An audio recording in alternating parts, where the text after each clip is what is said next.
Yo, yo, yo. Yo. Hey. You guys there? Okay. Cool. Hi. I'm Chris X Matt.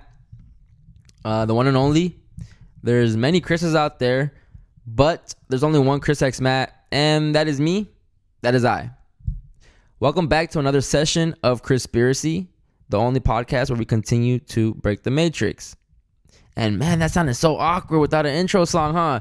That sounded so trash without an intro song. That felt awkward. But yeah, I know you guys are probably wondering what the fuck happened to the intro song. Well, you guys are gonna hear it right now soon. But I just had to do things a little differently this episode because I know you guys reading the names of the guests that are featured on today's episode is correct. It is Human Vibration and Brother Berg at the same time on the CHRISPIRACY podcast. Where, when, and how did this happen? I don't know, but the universe put us all together at the same time. And you guys are really going to enjoy the next 2 hours of CHRISPIRACY. No lying to you guys. I mean, it's all perspective, I guess, however you want to look at things. Yeah. But I feel like you guys, the majority of you guys are really going to enjoy this conversation. It's 2 hours worth of amazing, it's just amazing energy, flowing energy throughout this whole episode. We talk about a bunch of things, whether it be dating, the lilac. We talk about breaking out of the matrix. We talk about perspective being key. We talk about there's just a bunch of stuff that we're just bouncing everywhere back and forth. And I've had the pleasure of speaking with these two minds already in the past on my show. You know, I've had Human Vibration in a past episode. You guys don't have to scroll a lot for that one. That was back in October. And I had Brother Berg on my episode 33 episode on the episode 33. And so I have the pleasure of already connecting with these minds and these souls and talking to them. And to have them back on my show, you know, they're returning guests. But at the same time, and to all just be bouncing off conversation amongst each other, it was just, man, I've been vibrating so high lately. My human vibration has really been rooftop, ceiling, sky high type of level, man. I've been in such a great headspace. I've been in such just everything has just, not even because it's the pod, but just everything just, I'm creating my inner matrix the way I want to create it now, you know? And when I talk to individuals like Human Vibration and Brother Berg, it continues to raise my vibration. It continues to keep me on this high that I've been on for the last few months since I've been recovering from my sciatica stuff. Honestly, I've been vibrating so high. It's so wild to me. And the fact that I've never met these people in real life is so wild to me. I know time and space does not exist. I know it's not a thing. But it's still, I can't fathom the fact that I'm connecting with souls from all over the world. Like, it's so crazy to me. I never thought CHRISPIRACY would be doing this. And it's doing it. So these next 2 hours, man, you guys are really going to enjoy this. And I say that with confidence. You guys are gonna enjoy this 100%. It's HV and Brother Berg. How if you haven't seen them before, it was just so loose. It was just, the format was just so loose, and we're just bouncing ideas off each other, perspective off each other, and continuing to break the matrix. Honestly, but everything is perfect the way it is. And that's the main thing that I got from this conversation, that because everything is perfect, everything is the way it's supposed to be because it is perfect already. And it goes to perspective. Perspective really is the key to happiness. Perspective really is the key to greatness. It really is. Like, how you react to things is the only thing you can really control in life, in this matrix. And once you tap into that, once you tap into being able to control yourself, you start moving different. You start vibrating higher. Man. So I'm going to shut up. And hopefully you guys enjoy this episode. Hopefully you guys have been enjoying the last episodes that I've been putting out because the guests have been amazing. Shout out to Caesar. Shout out to Janet. Shout out to Clyde. Shout out to ML0338. Shout out to Alien Nation. Shout out to all you guys, like for real. And shout out to everyone that's been asking me to be on their podcast. Shout out to the Godcast, the Goodness Over Darkness. Shout out to Ketsuban and the wrong warp. And shout out to everyone that's been reaching out to me to be a guest on their show. It means a lot to me that you guys really do not know, and I do appreciate all of it. All the love and the support, I do appreciate it. It does not get taken for granted. It does not go unnoticed. I see you guys. I really do see all you guys. And just stay tuned. Just stay tuned, because soon I'm gonna be sharing something. Hopefully soon I'm able to share something with you guys. But CHRISPIRACY, I have so much planned just for a lot of things. So yeah, I'm gonna shut up and let's get to the episode. Human Vibration, Brother Berg, because it is perfect. You're now listening to CHRISPIRACY. Chris X Matt. Question everything. Break the matrix. We are the ones they fear. If we don't make the change, it's never going to change. CHRISPIRACY. Bro, I've met so many amazing souls because of this podcast. It's been amazing. I know. It gets me wanting to do a podcast too, just so that I can talk to more people about fucking amazing things. Bro, you know you're gonna have a hit podcast whenever you come out. Yeah, shoot. Might have to do it, eh? You have to? Hell yeah. Hell yeah, One bro. of those things where it'd be rude of me not to, you know? Look at Human Vibration. She started doing her potting and stuff. She's got her own little lane now. It's dope. Well, I didn't know what she's doing. I mean, well, yeah, with Realize, right? Yeah, Realize, Is that what yeah. I mean? Yeah. Okay, good. Yeah, so this is something else. Yeah, dude. And it seems like, yeah, maybe you could say everybody's doing it. It's like the spot's burnt, but no, everybody's doing it. So if you got something to say, fucking do it too. Yeah, but how can you come different? You know, that's the key right there. No one's Chris X Matt, bro. No one's me. Like, I bring a whole different sauce, you know. Totally, exactly. You got your own unique brand, man, and that's the whole thing. Yeah. And it's because it's so fun and engaging, and you know, your energy and the questions you ask. I try, man.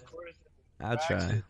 Oh, my other favorite is the Black Pill. Those guys rock, and they're doing it too. You know, like with their own unique style, like that's and just being so interested in the guests and being like this enthusiasm that is infectious. Yeah. Are you guys doing video? No video? Sorry to jump in. What up? I can do video. My video is busted. I got you on the video. Hey, there you go, gal. So, because remember back in the day, hey, Human V and I have done some We've done chats some in the Zooms. past. Yeah, we've done it. We've Zoomed. For sure. Hi, HV. How you doing? Hey, Overly Yes. Blunt, Chris X Matt. We all have identity crisis. We all have so many names. So many people in this Zoom. I know I'm Eric apparently, but Yeah, Eric, you gotta change your name. Yeah, My Eric. extra caps. I know that. Yeah, Eric. That's supposed to be secrets. Y'all burnt with your name out. Delete. Shit. But that's the thing, because I spilt some liquid on my computer and it fucked up my my webcam. So I think Matrix, bro. Matrix. The Matrix be matrixing. Yeah, I know. And I just right after I picked up one of those a little sticker with the slider that you put over the camera. And just like right after I got that for protection purposes, then it's like, oh, don't worry about it, dude. Like the camera doesn't work anyway. Nobody's seeing you. So I'm like, hey, so now I have to get one of those old webcams from the '90s, you know, like a little ball. No, don't do that. It's burnt. Retro. Just use your phone. Oh, is it? Just use your phone. Yeah. But that's also because I did just get a phone, but so yeah, I guess I could hook that up. But anyway, fuck it. Well, how you been, Human Vibration, HV? So good. I've been so good. Life is great. I had to take a little bit of a break. I was kind of going towards like a precipice of I had like a little bit of an ego trip there for Brother Berg. I want to chat with you about that. You know, sometimes Yeah, it happens to the best of us. It happens to the best of us, and I feel like in this community we build each other up, and we also we regulate each other in a really beautiful way. And I needed to be kind of taken down in a little bit, and that happened. I took some time off, took some time away from HV, from Human Vibration. Got back connected with nature, spent some time just like relaxing. I seen you. You're out there living life. It was so nice. Yeah, living life. Trying to be 5D in the 3D world. Really trying to do that. Brother Berg, I've heard you talk about that so much, about how nature is just absolutely essential to this spiritual process of going from one realm of this unreality to like really connecting with this beautiful nature around us. You know, whether or not this is real, whether or not this place is like a real place, it's still incredible, and it still should be discovered in a. It's fun for sure. Were you just smoking weed? Did you do psychedelics or not? No, I've never done a psychedelic. Okay. I've never done one. I think I'm ready though. I think I'm ready. I think I'm ready. I've just never, You're gonna see Harold. Harold's gonna be he's gonna like hold my hand. We're gonna take that purple crayon, just like eye shout to eyes. Harold is absolutely gonna color my world. That's funny. Harold. No, that's funny. But I do wonder what I would see, because my brain's already like so out there. What's Human Vibration gonna see if she does mushrooms, or what's Human Vibration gonna see if she does LSD or something crazy? You know, damn. I'm pretty tame. I'm very pro marijuana. I think cannabinoids, and I think the whole category. Hemp, even as like hemp concrete, hempcrete, like everything, hemp paper, like the whole plant. That plant is very magical. Yes. All of it. But I've never experimented really outside of that. You should try it out when you're ready. You know, but I feel you're ready if you feel you're ready. The thing is that it's so powerful when you to tap into spirit and into source and into that nature. And especially when back in the day, traditionally I'd say maybe I'd be eating mushrooms like twice a year, and I'd go out into the woods in the afternoon, you know, and make it a real sacred experience. And then but just recently, over the past several months, just been eating so many mushrooms lately. And it's one of those things where I'm like, oh man, because I feel like a responsibility now to do it.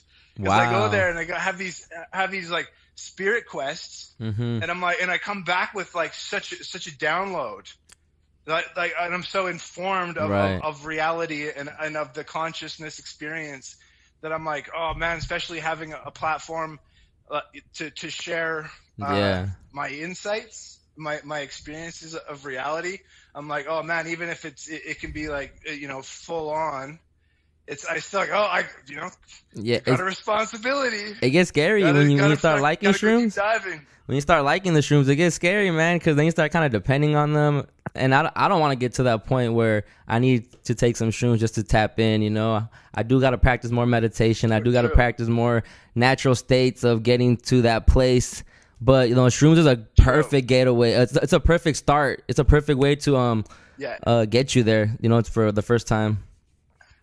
Yeah, it's a gateway drug to meditation. Yeah, so shrooms or all psychedelics, the category of psychedelics, it really connects you to a realm that you can't experience without that help. It's like a little booster, you know, like a little rocket booster. Right. I've never tried it, but I would like to see where my mind will go. I think that'd be very interesting. I've only done it twice. Maybe I'm so normie. Maybe like that'll take me down. I'm like, everything's real.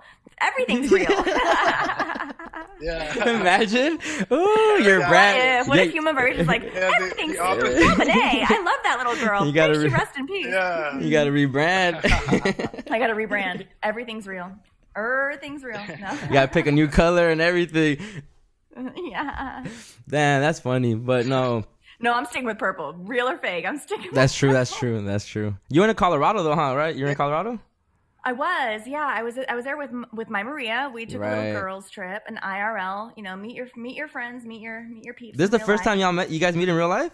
We've met once before. We met in Cleveland when we recorded with the Black Pill Radio guys for their Valentine's Day Poutine in the Quarantine episode with Nick Hinton and the Black Pill Boys and my Maria, and we had a blast. And that was the first time I'd met her in person, but I recorded with her on January 1st of 2021. So 2021. We recorded, that was the first time I'd ever spoken with her, and we recorded an episode on her show.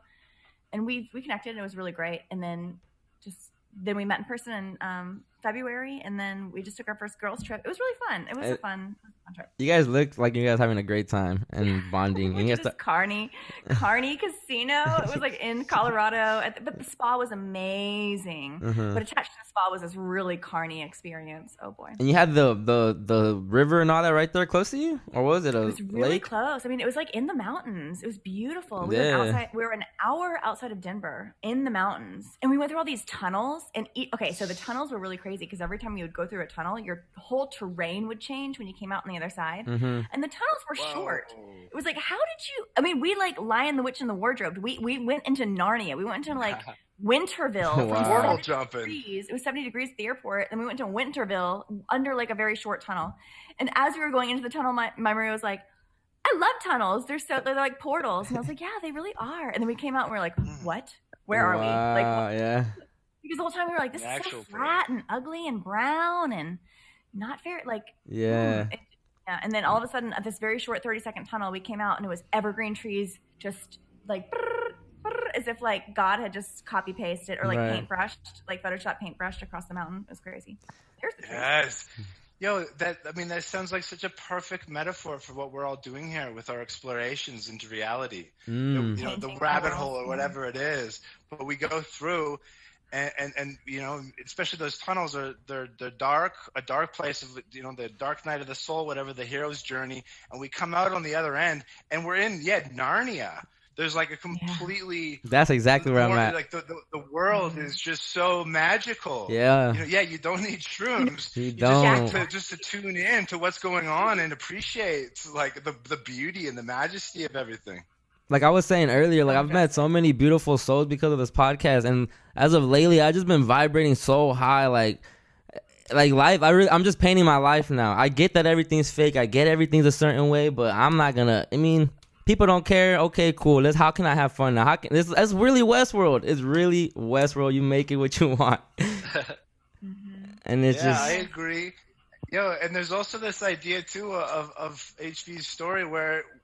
Yeah, meeting up with people from the Vibe Tribe in real life, the IRL experience. Things are crazy. That's for sure. When we get together, it's crazy. Oh, I bet. But just this point, right, where it's like when you actually vibe on virtually, which is still it's like a telepathic experience through this internet. 100%. And then when you meet in real life, it's like, oh man, like we just manifested each other into reality. For this though, were we specifically primed for this through being like AOL kids? You know what I mean? Like chat room kids. Was this made for us? Was this experience made for this kind of? Because I was pre-internet and then very heavily into like AOL chat rooms. Before I didn't even know the internet existed, but I was still doing chat rooms. I didn't know that there was like an internet outside of AOL. How it was working. Oh, really? Well, chat rooms and my instant messenger. But I mean, I was like a kid, and then I didn't know that there was an internet beyond that. It was just AOL that you installed with a CD. Yeah. Please, Yeah. And what a world exactly for because I'm born in '84, and there's that transition of working the Dewey Decimal Systems as a kid, and nice shout out to the mid '80s. And where we grew up, like doing number munchers on computers and stuff, like where the first computers that were coming out, and we're like already getting into making decisions as a preteen when the internet happened. So we like got to appreciate both sides and to see the change that occurred through that. We were actually like taught to code really early. Like even we were MySpace. And we were all doing our own little coding.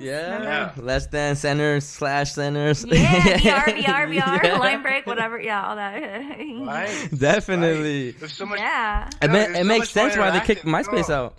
And they didn't even teach us. They just said, "You guys figure it out." Here it is. Just and then we Right. Yeah. And we then did, just all and we figured it out. absolutely figured it out. We absolutely. I was thinking back. I had a computer when my dad's old computer. He gave it to me, and so I had a computer frick when I was in high school. And I was like, I just looking back on, I remember there was like some video game, like a shooter game, and I was developing my own levels. Like I was designing. I think back on that. I'm like, I have no fucking idea how to do that now. For some reason, I was like tapped into like, this fucking little computer geek. Yeah, like figuring out just how to fucking build worlds. I did the same thing and with then the I Sims, just took that Sims game. Yeah. Build real worlds. Oh yeah. I mean, there's like I never got into Sims. I feel like so much of reality reflects back on us that way. That it's like, we're builders, like we're co-creators of this reality, and everything is a fractal, a reflection of itself. And we're all building this together. That's what's so fun. And like that's what's so fun about how the theory that everything is fake just like allows us that it's like that it's just like like it's a fucking video game or whatever. And no, not like whatever. Just like it's a video game, which means that you can code it or like change it or like go back behind the curtain and rewrite script in order to change your reality, your experience of it. So you guys think it was written or you write it? Were they telling us, were they teaching us from an early age that we do have the capacity, the capability to rewrite the game, to rewrite the script? Is that what essentially is that what we were taught? Because like that's that. how I played video games that way. I never played the game how it was actually played. I would always play like the back room of the game, like the world development and like the. And I would like always get the hacks, like with the Sims. I remember I would build the world for hours and hours and hours and hours and hours, and do all these hacks and like to read and like add all these like different textures by taking like the textures that existed and pulling them into Microsoft Paint and like retexturizing them, and like my house could look different, and I would build the world so robustly. And then the people would be like, kind of like, oh yeah, I guess I could let people in too, I guess I could play the game as well. Crazy. Sims is really crazy. But it kind of teaches you that like world building, that world building thing, right? World building, and if I'm playing a video game these days, it'll be like an open world game, and I'm not, and all I do, you're supposed to do quests and missions and stuff. All I'm doing is just wandering around, like appreciating the graphics, like walking my character, just walk slowly around, like being like, wow, like look at this, like it's been like a couple of years since I last played, because what I would do is I buy a system every like 2 years from Best Buy, and then you get a month to play it, and then you can return it for your money back. So I would just binge for a month and then see how like the technology has increased since the last time I did that 2 years ago or whatever. And I just wander around like, I'm like, wow, look at the shading and the coloring in the trees. Like, look how they're doing freaking bushes now. I'm like, and just so mind blown at the experienced virtual reality of the entire thing. Aside from running around fucking shooting people as fast as you can and all this stuff. It's like, dude, slow down. I appreciate it. I was the worst on Grand Theft Auto. Everything that we do is a reflection of everything else. Yeah, for just like, I was gonna fucking shoot people. It's like, I'm walking, I'm like, wow, look at the fucking graphics, dude. I was going to the strip club and all that. That's bad. Did Grand Theft Auto really introduce to like really widespread the idea of NPC characters? I feel like our entire understanding. Right. I've heard so many people reference NPCs in the context of Grand Theft Auto. You know what I mean? Yeah. Everyone's like, those Grand Theft Auto NPC. Like, I feel like that's always like part of the conversation. Very, very interesting. I've heard it many times recently, so I think there's something to that. Get this. There's for several years. I remember I was journaling years ago on my travels extensively about this theme of that we're living in a video game, or the video game metaphor and how it applies to reality. And through that, I figured out all on my own that this idea of we're a first-person player. People, the sentient beings out there, they're all first-person players with the NPCs in the background. Yeah, as we all know now. But this was crazy. Is all of a sudden I was like, "What? Other people are talking about this? Other people are doing this too?" When I first heard about it, I was like, "What? I thought that was my idea." I was like, "I came up with that shit." But I'm like, no, of course I didn't come up with shit. Like I can't take credit for it. Even if I did, it's like the first person to claim it. But it's like as if it just comes into the collective consciousness and we all tap into it. And then now, it's just like common parlance. I had that same experience recently, and I'm so glad you brought that up because Chris X Matt, you and John the Bond had a I was conversation. just gonna bring that up. I was just gonna bring that up. I had no clue that there was this whole world. I knew about the flat earth. I knew about that community. But I didn't know that there was an everything is fake community. I had no clue. Like a real one, a real robust everything is fake community that has existed for A real everything is fake community. Real everything is fake. The irony. I'm going to hear that one for probably a while. Yeah. Oh, the irony. That's a good one. They're at constant war. Here's the thing. Here's the joke. They're at constant war with the fake everything is real community. Oh, no. Do they cancel each other out? That's the ultimate question. Whoa. Oh, no. Are we back at null? Are we back at zero? And we're just in the gang, and we have to exist together, and we'll always exist.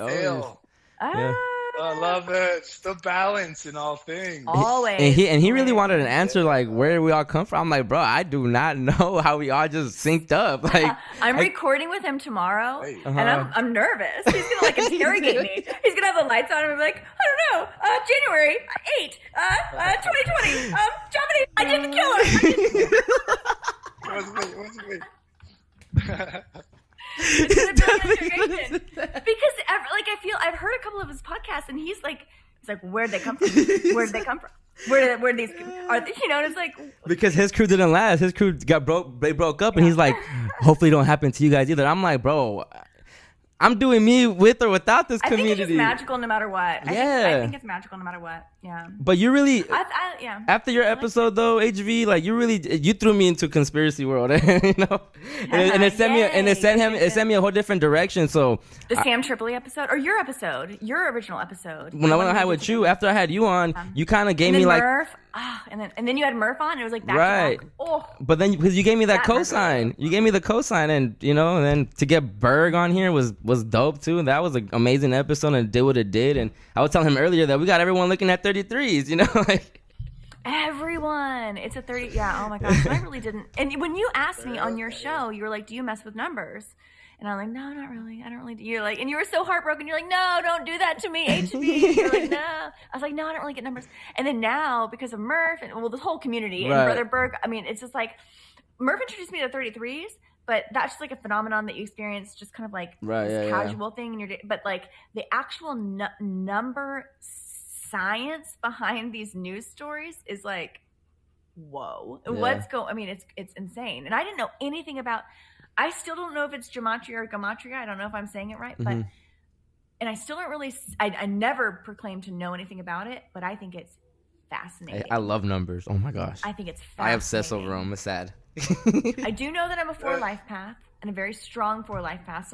Two people have done my life path and said they've never seen more 4s, like all 4s across the board, going into it and coming out of it. Yeah. What's your sun sign? Yeah. I'm an Aries. You're an Aries. I forgot your birthday. I'm an Ox as well. Ox and an Ox year, Aries. Yeah. Hey, I want me an Aries woman, to be honest. I'm looking for an Aries. I would prefer born on the 22nd, 5 LP, or vice versa. Wow, that's very specific. Very specific. But render as you go. Manifest what you want. Yeah. I'm trying to with this pod. I think you'll get it. Honestly, this world is so incredibly magical. You will find I think you're gonna meet a lovely lady, and she's gonna tell you her birth sign, and your jaw's gonna drop. What? You're at 33 too? The mind blown emoji. Yeah, heart eye emoji. Yeah. Speaking of like kind of, I guess now we're in this topic. You have a show coming out called Dating in the Matrix, but how do you guys date right now in the Matrix? Oh, it's called Mating. Mating in the Matrix. I'm sorry. Which is not so much that it's kind of different because like mating is the whole dance. Mating is the whole experience. And my experience right now, I was in a 7-year relationship, and over 2020 that, things. Normie boyfriend? Normie life, a significant chunk of my normie life is gone to me. I made very specific and purposeful decisions that I would have never had the confidence or ability to make if I hadn't have had human vibration. Human vibration taught me, my IRL person, how to not live in fear. I like that. Truly. I like that. Yeah. It touches your in real life person. I like that. For sure. And I honestly feel more my actual my real life that I lived as for many years of my life was kind of like the facade. And even though human vibration is a persona and a LARP or whatever, it's still in many ways a truer representation of, it's like a distillation over time, a truer representation of who I am as a thinking being, a sentient That's being. why I love your pictures though, because I feel the vibration when you're, every time you post a picture. That's why I always comment like, I love your swag, because it feels like I'm looking at the sun when I see it, because it's always some shiny, bright, and it's just, you never look sad. I love to find the sun. Yeah. I always find the sun. So I got a sunny disposition. It always follows me. Yeah, so I feel that vibe. We'll talk about that at some point. But You I've think got you can two... change the weather? Oh yeah, I've had two, and you can ask the Black Pill crew and my Maria. Like, my weather modification skills are insane. Wherever I go, the sun comes with me.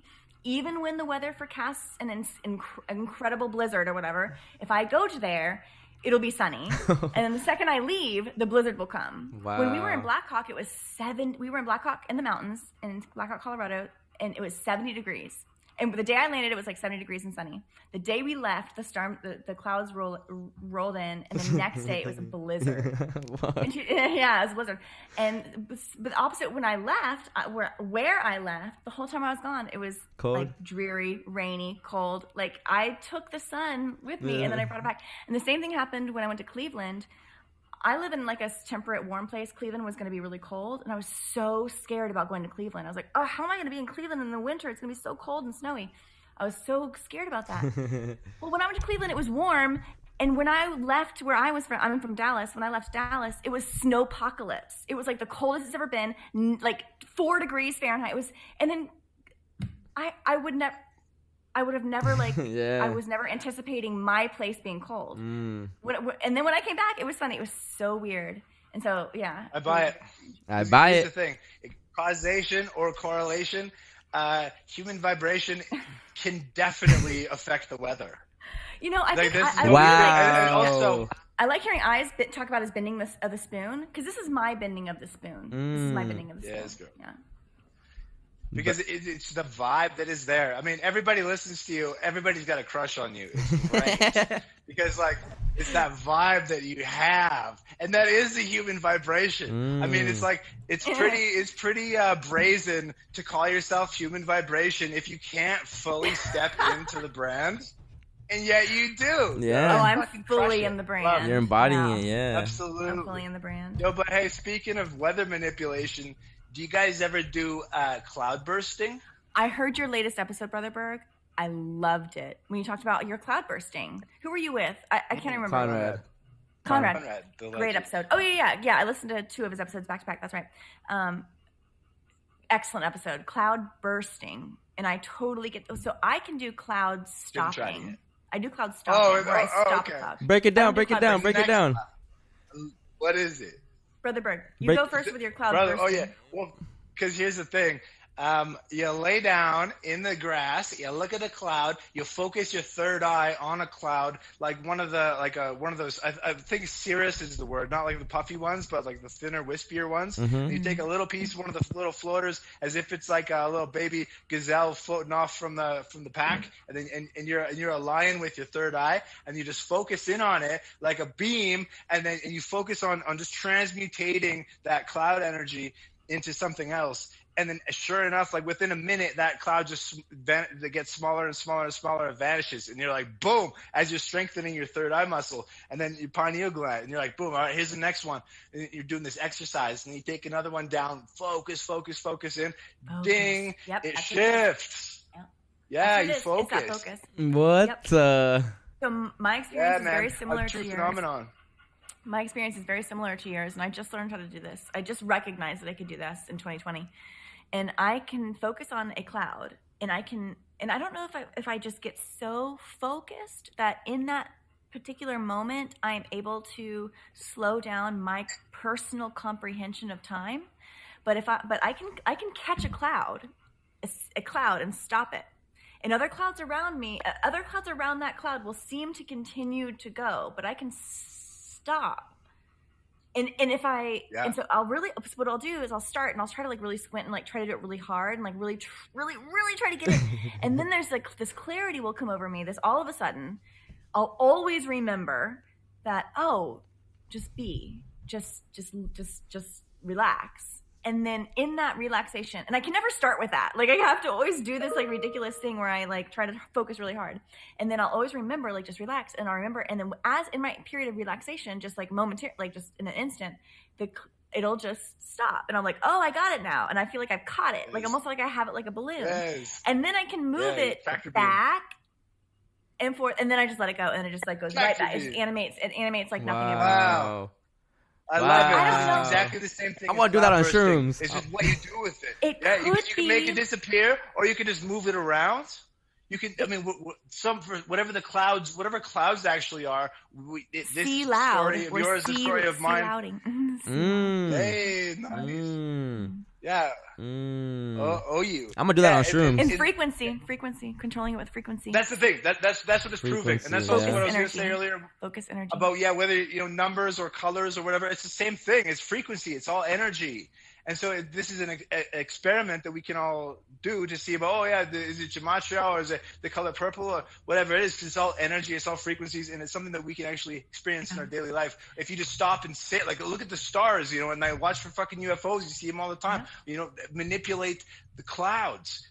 This occurs, and it shows you that we're all powerful. Whether it's like again, causation or correlation, the powerful person steps into it and says, no, this is a true phenomenon. Especially you do it enough times, like with my cloud bursting. I'm like, you could, other skeptics might say, oh, the clouds like they vanish and they fade in, they fade out, whatever. It's part of the rendering of our reality. But it's like, no, dude, I know in my reality, I'm influencing those clouds. Yeah. And HV backs it up with stopping and moving clouds. I feel so.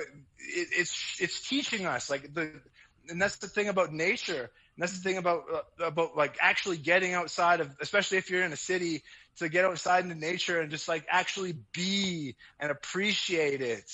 Then all of a sudden you're like, oh yeah, wow, like it's here to teach us. Mm-hmm. We're students in this dojo, and we don't need to find a teacher anywhere else because it's all around us, and it's always there if we just tap into it and be open to receive and open to learn. The downloads, yeah. Brother Berg, that reminds me, what you just said about this whole thing being a dojo reminds me of the art of living. And that is you talk about all the time, the Vipassana meditation. I never did the 10-day, but I've heard you talk about your 10-day many times. I had a 10-day scheduled in April of 2020, but because of COVID, it just didn't wasn't meant to be at that time. Meant to be. Yeah. Wasn't meant to be. Yeah, and that's fine. Exactly. Yeah. But you got the intention out, and when it's coming, but it really is hit. An art. It's an art, like the art of living. There's like a brush stroke that we apply. Yes. To everything we do. And especially with that intention of being an artist, of creating your own reality. And to be a creator means to be an artist. So not to be like creation into everything we do. All the minor things. Everything. Twitter our little is daily an art. Routine. Everything.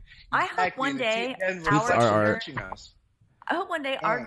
our Twitter group, somehow, I hope one day it's preserved in some sort of like record. And Jack's gonna clear all of that. Jack's gonna clear boop. Oh, okay. So what I was saying earlier, I'm so glad you said that. Okay.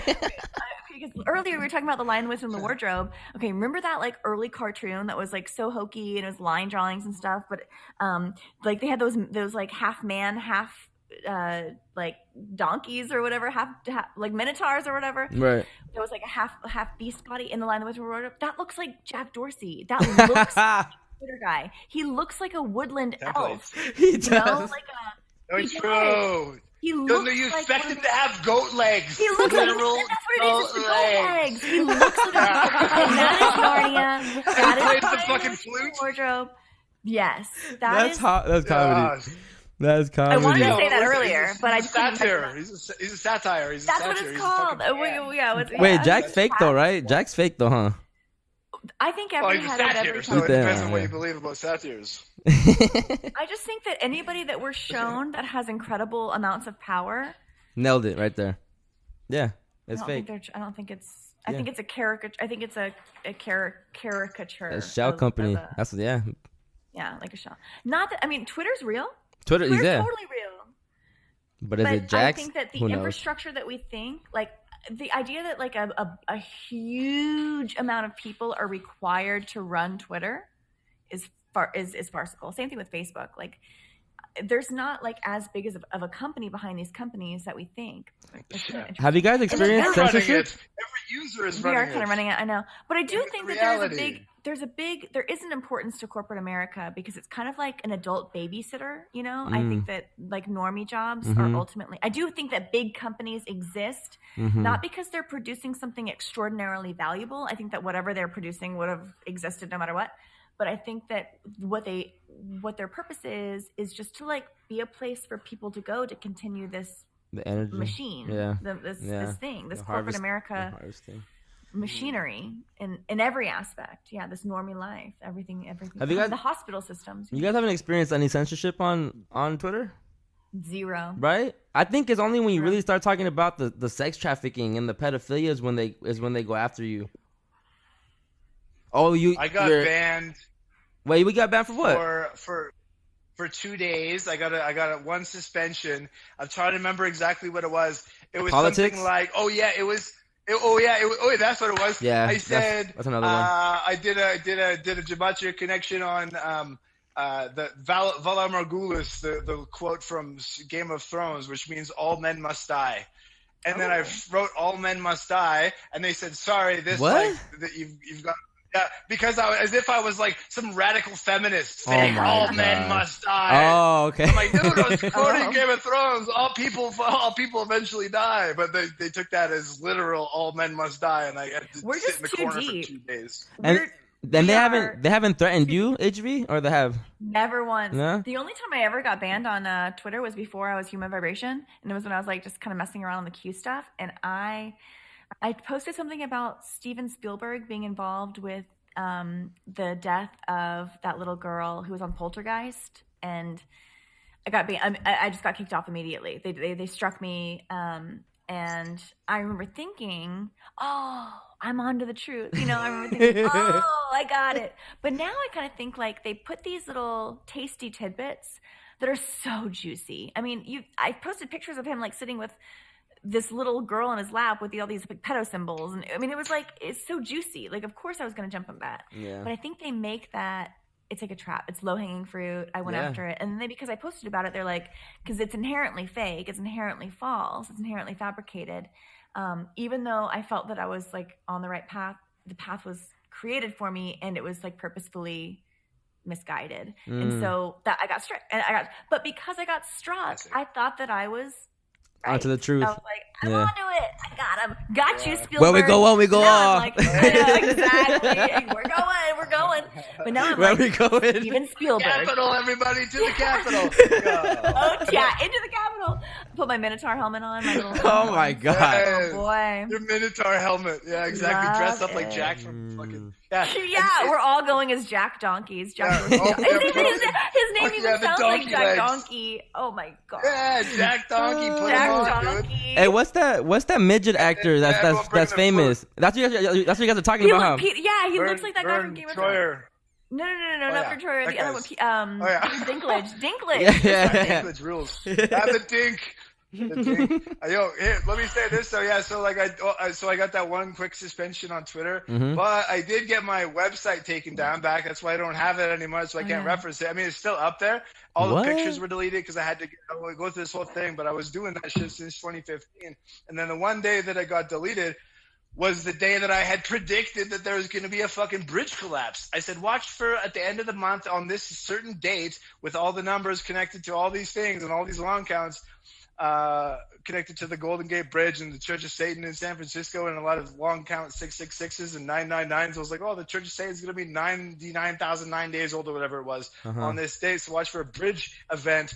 And then the Ponte Morandi in Genoa collapsed and killed like 50 people.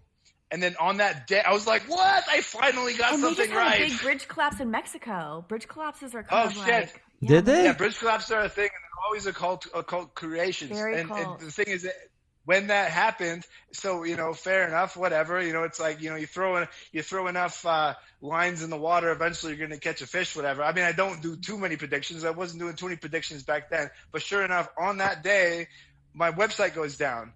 Oh wow. And like, I'm like, is that a coincidence? Like, no. I mean, whatever, like causation, correlation, who knows? But sure enough, it went down, and then it's been like just this entire nightmare to get it back up again. And there's all these freaking hoops I've had to jump through, and just to get it back up to a place that was, they didn't any of the, like, it was all based on all my stuff is so visual, and then all the visuals were taken off of it, and it was just has never been the same. It was like a destruction that occurred on that day. So, But your as far website? as censorship, That's weird though. yeah, crazy. extracapsa.com.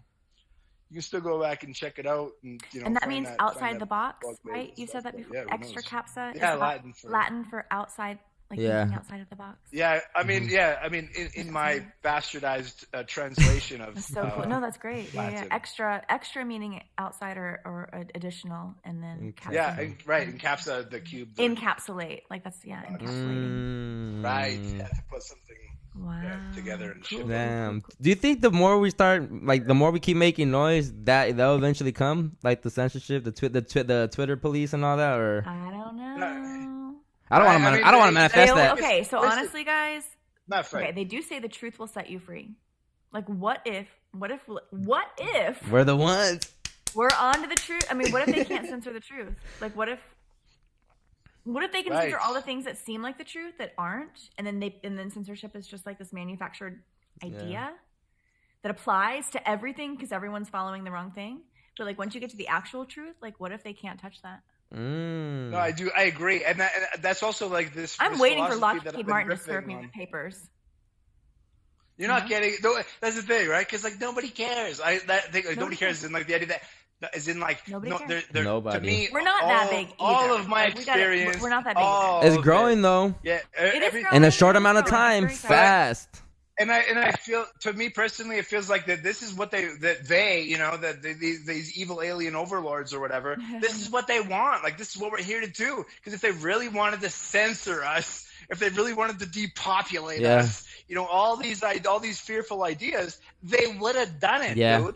Yeah. I mean, like, it's easy to just They fucking kinda want us to manufacture an figure it event out. and. They want us to Yes, and that's why, Like that seems to me Westworld. like that's getting through. It's just like It's Westworld. We're just literally like here Westworld to fucked it me out. up so Yeah, bad. It messed my head up so I bad. The Man in No. Black, it's traumatizing everybody, isn't he? He's saying he's like, I don't want to do this, but I gotta. He's like, fuck, I gotta slap you around a few times. He's like, oh man, I don't like to do this. I'm not a fucking sadist, but fuck, you gotta wake up, slap, slap, slap. Come on, people. And I love it when they keep showing them when they keep showing the avatars, like the pictures of things and of modern life, and asking, do you see anything odd? And they always say, it doesn't look like anything to me. Like they literally can't see it. Their brain can't see the anomaly. They simply cannot see. Such a truth drop. Wild, West Wild. But I ain't afraid of it. Yeah. No, West Wild for sure. And the thing is, also look, what is that? Something about West. Maybe we should be looking west. I don't know what that means. I believe but that our there's also- human history starts at the Wild West. Like our iteration of Oh, human yeah. starts. Yeah. I What love do you too. mean by that? Fuck yeah. Could be. I think everything before the 1850, like the first generation of the first generation of us is called the lost generation. That's about like the 1850s to 1800s, mid 1800s, and that's literally what it's called. It's called the lost generation, and that's when like our generation names start.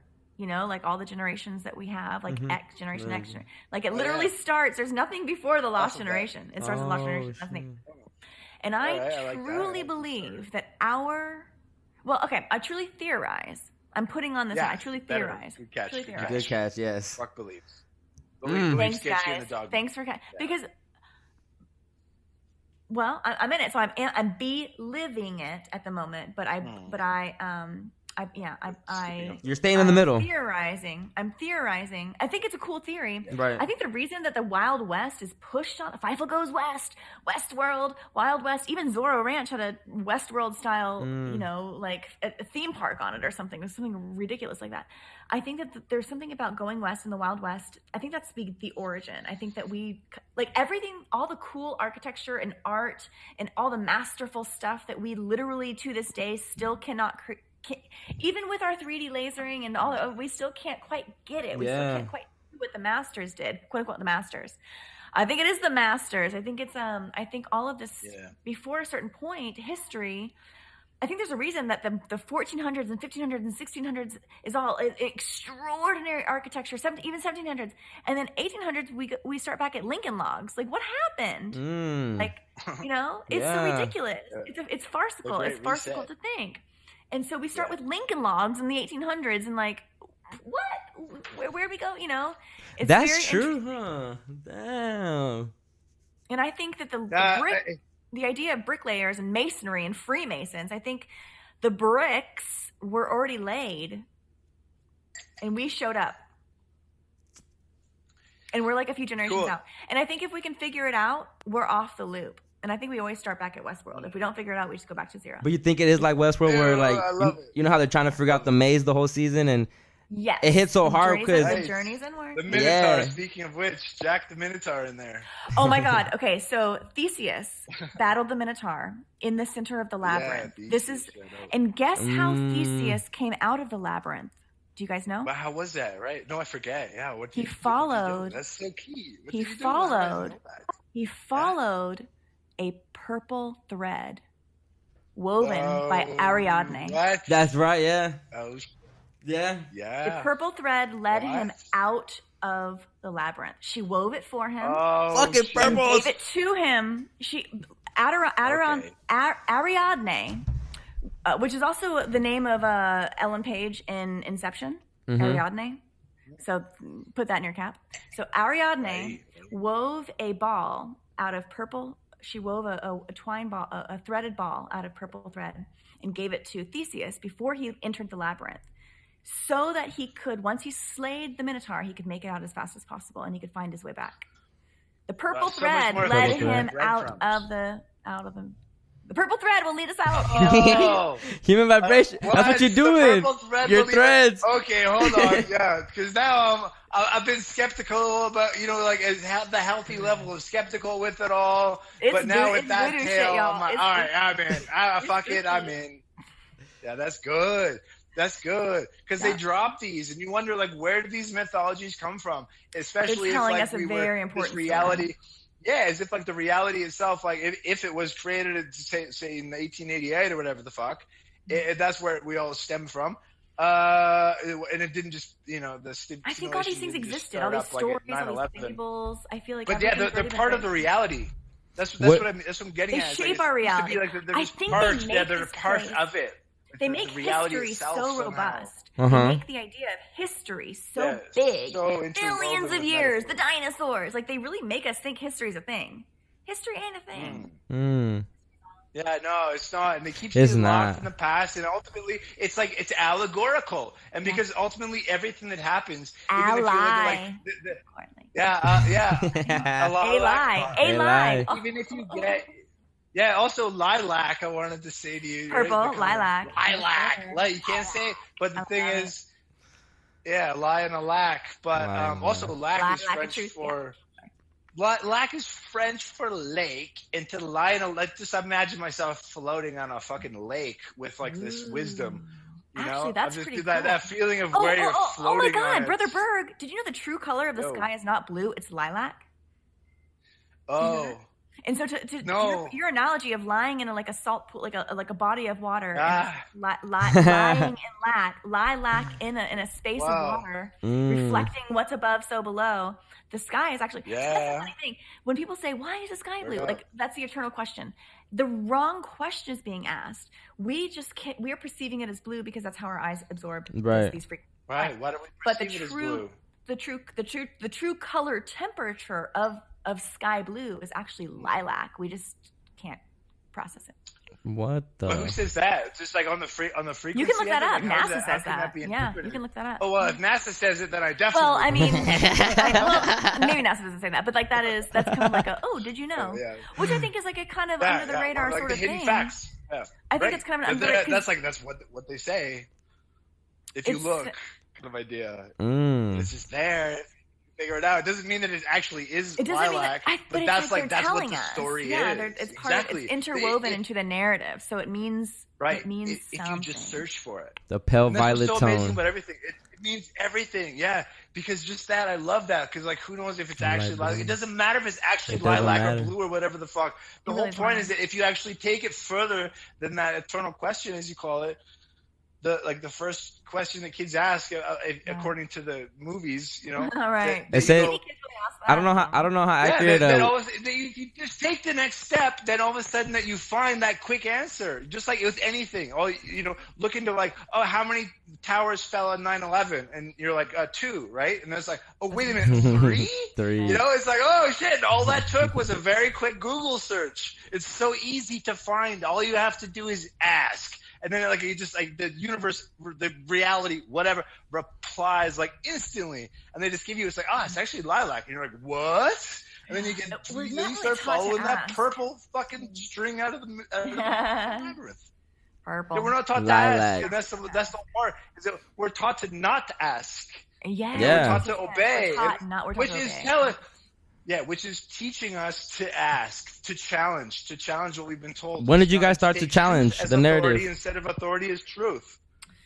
When did you guys? Pusher, but I didn't wake up until 2020. That was it. I've always tested my boundaries. I've always been obsessed with checking locked doors. September 12th, 2001 for me. Metaphorically. 2012, you said, Berg? Yeah, I said September 12th, 2001. Is when I saw the hole in the Pentagon, and I was like, "What the fuck?" And they said there was a plane there, and there's no plane there. I was so blind. like, that's when I was like, "Wait a minute!" And then I was young. That was I was so blind for me. I could not. I couldn't even have conjured a vocabulary. Did you give it your energy though? Your loosh to the 9/11, like all that and mourning and. I felt strangely like disconnected when like the teachers immediately put it on all the channels in the classroom, and like we were all just supposed to look at it, right. And this one girl was like, my mom was going to take a flight, and she didn't, but like that was like the big thing. And I remember thinking like, this is like wild. It seems like I remember looking around and thinking like there's just a lot of like there's an avalanche of emotion. We don't even really know what's going on. And I remember not feeling that, and I was like, am I a robot? Why am I not feeling this? I don't know. There was something I felt disconnected from it. But that did not transmute. I never questioned it until very late in my life. Interesting that you brought up about not feeling HV, because at the time my girlfriend there was like, I was like, holy shit, I stayed home. I didn't go to school that day. I saw it on the news before I was getting ready for school, and then I saw what's happening. So I stayed home, watched the whole events from home with my mom's. And then I was like probably using MSN Messenger to my girlfriend. I was like, yo, what the fuck is happening here? And she's like, whatever, like, I don't care. It's like, it doesn't affect me. And I was like, what? And that was the first, like, that's like my first memory of being like, what? Like, how can you not care just because it doesn't affect you directly? And then I was like, I don't think this high school romance is going to go. This ain't going to work. Well, isn't it interesting that you saw her as a psychopath when in reality, she might have just been a truer empath? She might have just not right. She might have just registered it more truer than you. Damn. Yeah, I didn't think. I never thought of her as a psychopath, but exactly that idea where she's like, exactly. But yeah, for sure. But that idea where it's like, if it doesn't affect you, whatever. But that like lacking empathy for other people. Mm-hmm. But like this idea of it's like it's an illusion. Like she was teaching me something there, and I took the wrong interpretation from it. Exactly. Right? And she's like, it doesn't matter. It's an illusion. Wow. Maybe she didn't even realize how deep at the time she really was, but she might have intuited. Yeah. She just didn't have an emotional response. She didn't have because the trigger wasn't real. It just didn't work for her. That's how I see it. Because I felt that too. I remember looking around thinking, why am I not? What's going on? Why am I not? I should feel something. But here's sorry. Yeah, but it's not there. And here's the thing about this idea that she might have been like this perfect, intuitive a messenger for me at that moment, which she was, obviously, for however I want to interpret it, and that I can still revisit that moment, time travel back to that and get it. That like just reminds me of this idea that this aspect of reality where everything we do is perfect, like it's meant to be that way, and we're not even aware of it. Even the bad so like stuff. Don't be hard on ourselves. Especially the bad stuff, you know, all the stuff that we go through, like, oh, this sucks, that sucks, oh, why did I say that? Why? It's because it's like, of course you had to, because even if you're like, oh man, I said a stupid thing there, oh, I should have said so, it's like, dude, that might 10 fucking 20 years later, that's part somebody of the might journey. have an epiphany that changes their life because of that stupid thing you said or felt at that moment. It's just like trust in the process. Bergen never hit her back, and we're like, you're right, it didn't matter. You never hit her back? I know, but now I know I'm gonna find her on Facebook. You're gonna look her on Facebook, yeah. Like, you're right. It never did matter. It never mattered. Oh man. What about? But it also does. And that girl was human vibration. Oh yeah, exactly. In a past life, because we're soulmates. It connects and it recreates and it's. Was it you? Okay. So what do you guys think about like soulmates and all that stuff? Do you think what are your guys' thoughts on afterlife? You think we just spawn? You think we ascend? Like, what do you think happens? Because after watching Westworld, I think we just keep looping here, no matter if you're good or bad. I think everyone's journey could be different. Yeah, but I think most are on a loop, but I think everybody's journey has the potential to be different. I wonder if we can get off individually, you know? Like the whole thing of like where we go one, we go all. Like what if that's all bullshit? Like what if you can just get yourself off a loop? But we have gotten out already. I look at it like that. I know. I do feel like my life has totally changed. And I think the point of getting out is when you realize this shit don't matter. Like, go live your life. Go paint it how you want to paint it. I think that's when you really break out. I think we're here to be human. I think we're here in this realm. It's a playground.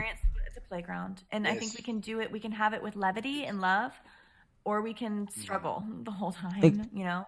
It's up to us. you. And the only way out is tapping in. That's the only way out. The only way out is in. People keep searching hourly for answers that, you know, people keep going out and looking, searching for answers out there. And it's like, no, you're looking at the wrong places. It's really right here. That's religion. They want you praying up and out. They want you looking at your sky daddy way far away, heaven's gates, a million miles away, up in the sky. You can't see it, have no idea. They want you of course. praying outwards. They do. Outwards, that's what I think God's within us. Reality is reflecting. Of course, it is. You guys think deja vu is a glitch? Staying like focused. Oh, deja vu. Hold on a sec. Let me talk. Sorry. Of course, it is, Bridge. Yeah, that's fine. Just like because like all I'm saying is that from my personal experience, it's not a belief, it's not a philosophy. It's just from my personal experience, from whatever experiences that I've had, in every single day that I've lived, as far as my processes it and remembers it as having been lived. There's no doubt to me that it's all spirit, that it's all human vibration, that it's all flow, that it's all eternal. Well, and so that's the core aspect to me. That's the takeaway. Yeah. Like what flow like water. And I've had memories of past lives. Maybe that's a reflection of my whatever. Memories. But the point is that we're eternal. What happens afterwards doesn't matter. We got philosophies, we got stories. Yes, water holds memory. We're water. The whole point, it continues. Exactly. Whatever happens, the whole point is that like what we can agree on, where we go and what happens, and if we get regenerated or whatever, if we take off a fucking virtual reality helmet, we're like, whoa, we're at a trip. That seemed like that took fucking 80 years of my life, but I only spent 8 hours in that thing, on the other side. Whatever the case is, the whole point is that we can agree upon is that like it's not just that when you die you that's the end and it's like lights off, and so then that's what so much of the secular society this culture promotes, is saying that's what happens. It's just like it's all accident, it's all randomness, and when you die that's it, and then so many decisions are being based off of that fear of death. Once you don't fear death, then you can embrace life. You're dying the whole time. Yeah. You're born to die. You're born to die. Oh. As soon as you're born, you're dying. You're aging. Yeah, exactly. I feel like focus on that and be like, I'm dying, or I'm also waking, like an inverse proportional that fucking. But it's not a scary thing to be dying. It's not. I mean, that's not scary. Like the truth. No, because it's an ending with a new beginning. So good. It's a so beginning. good. Go ahead, Do you guys Adri. feel younger? Do you guys feel younger? I feel more energetic and more lively, and like I feel like a kid again. I feel like this Yeah. fountain of Yeah, youth. yes. Things Yes. Right. type of Yes. mindset. Right. It's a youth. We're Dude. tapping back into childhood. We're literally Exactly. Benjamin buttoning back to Yes. Hey, the experience. shout out Benjamin Button. Shout out Benjamin Button. I fucking love that. Because that's so true. Especially, it's like, yo, share this with your friends. You know, because like people are like, oh yeah, you know those crazy conspiracies. You got to be careful about conspiracies. You know, my Never brother looked says better, you got to be never careful felt about younger. conspiracies. Yeah, exactly. It's like, dude, you know, and look at us. We all look fucking great. I mean, don't have the fucking video on here, but everybody fucking looks great. We feel great. We feel good. And that's the whole fucking thing. It's a life change, Like mind change, the whole Yes. thing spiritually. Yes. Yes. Everyone in the community. I don't care if we are all so wrong. Like I don't- we're all dead wrong. I don't give a That shit. doesn't matter. Exactly. But that's the No, beautiful no, thing, that we all live our truths. We all I live. We don't all. think we're wrong. I think we're actually onto something very beautiful and powerful. But in the process of this like extraordinary discovery, we're also like ascending, all of us personally, in this very real, in this exploration of what's unreal. There you like, go. We truly are Yeah. elevating our personal experience with reality. Vibrations. All right, higher vibes, y'all. We're vibing higher. Yo, and that's In the thing. And then tune, once in you do, tune, frequency, yeah, flow. and then you're into You tune your frequency. And Yep. once you like, We're just like we tuned you put in. that. Yeah, you, we tuned in. Like, and you remind yourself. That's it. Or like tune back in, maybe. Tune back 'cause it's in. like we've Tune been back out into of. the source. We've been like Yes. it's like a guitar that like went out of tune, you know. And then but then we keep playing along.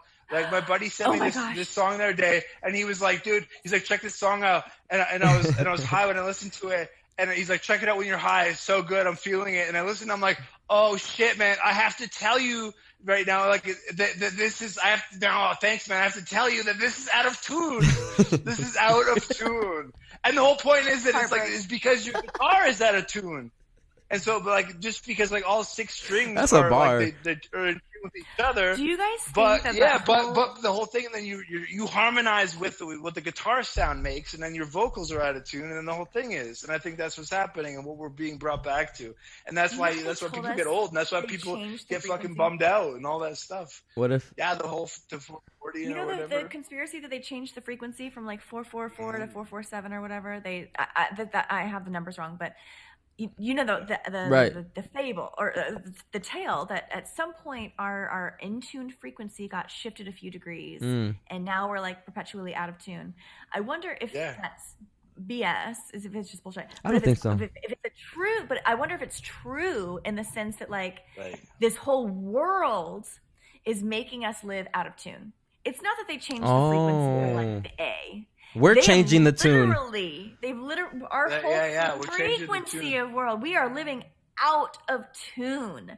So I wonder Right. if that's a much bigger, because it seems Well, let me tell you this exactly. We're all on sorry. our own channel. But once I said, buddy, that's out of tune, dude. He was like, I was like, sorry to be the one to say that. He's like, because he loved it so much, and artists are so sensitive. And he's tried like, to listen to this it when you're high. and I love it.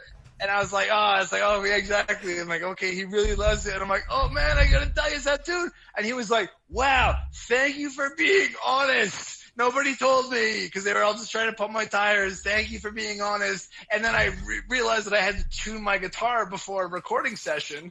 And then all of a sudden it sounded way better. And now it felt way better. And I'm like, yes, man, right on. So, you know, it took a little bit of like, I was like, a little courage to have to fucking tell the guy, and then it fucking sucks. But that's the whole thing. It's like, this is what the reality is reflecting to us, that we've been brought up out of tune.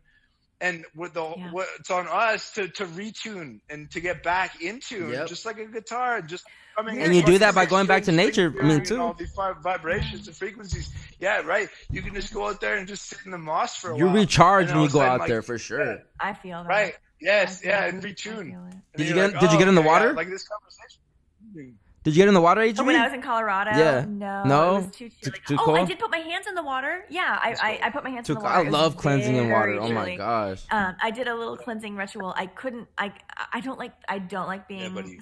super cold. I feel you. I hate the I'm kind of a cold. weakling. I'm kind of a weakling. Go to Florida. But I did understand. I know I need to go to Florida. I did understand how powerful. I just wanted to put my hands in this fresh, flowing, Yeah. alive water, this pure water source. And I did, and it was freezing, but it felt amazing. Yeah, very cool. Yeah. It's so good. I'm so grateful to be living in the mountains right now. I know. Like, I'm looking out my window, and I'm seeing like all these fucking like huge rocky mountains around me, and I get my water from a fucking live source. Like that, it just like That's the flows best. out of the ground. Yeah, and every time I go there, I bring my fucking jug of water and I fill it up, and I meet like amazing like-minded people. I met fucking David Wolf, this Whoa. fucking legend in the alternative community. He was there. The dude's from California. He was up here in Alberta, and we met up and then became Cool. friends. And now Are you we're guys following fucking each other friends now? on. That's Yeah, yeah, awesome. for sure. We Very cool. chat and stuff. Yeah. Berg, you're in It's like, Canada? Yeah. Oh shit! So you never You're in experienced any Alberta? hot, any cold, any hot, any heat? No, dude. Wait, are you kidding me? I mean, that's the thing. Can't like, do that. Well, when I was in Australia, people be like, "Oh, you're from Canada? Does that mean that you live in an igloo?" I'm like, "Dude, like, what's wrong with the education system?" Or people like learn not able to fucking use the fucking internet. No, man. I mean, like right now it's spring as fuck. It's like summer weather has kicked in. It feels Okay. like I finally got back into wearing shorts. I mean, I can't tell the.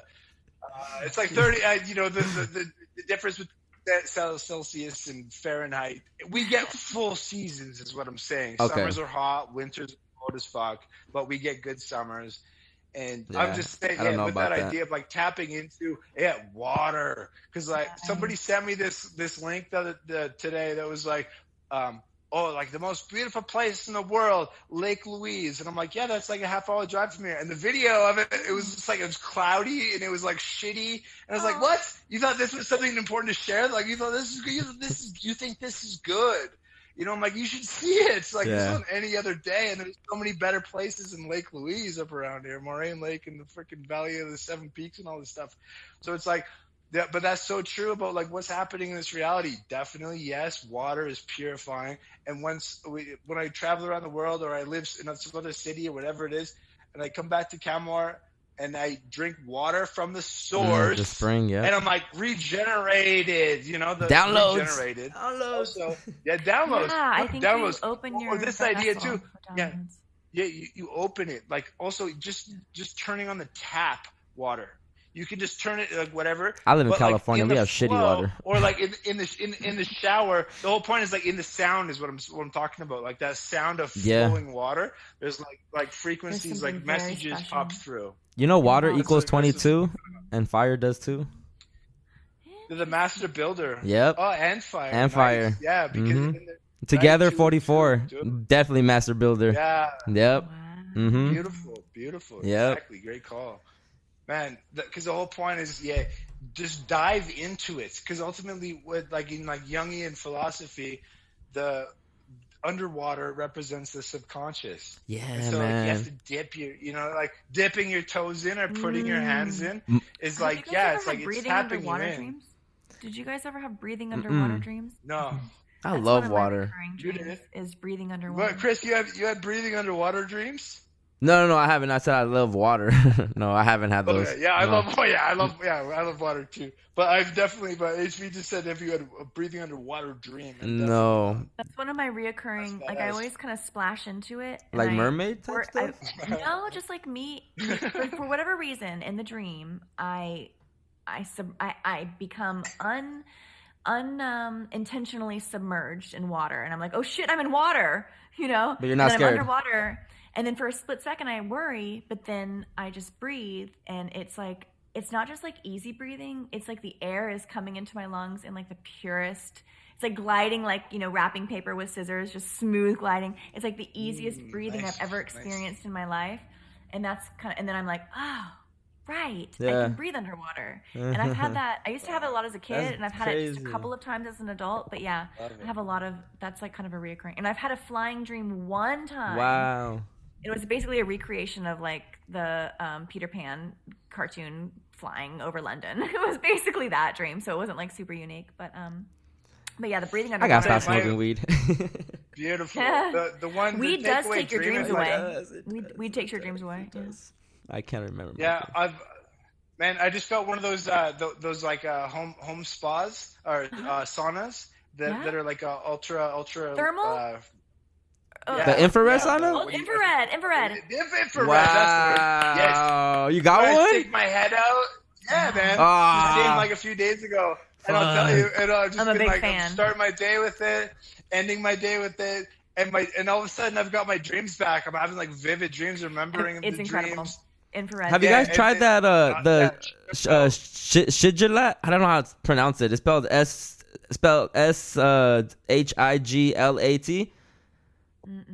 I haven't heard of that. I haven't heard of it. It's supposed to like it decalcifies your pineal gland as well, and it opens up your dreams and everything. Oh, it's like a natural. wow. It comes from the spring and the source and all that.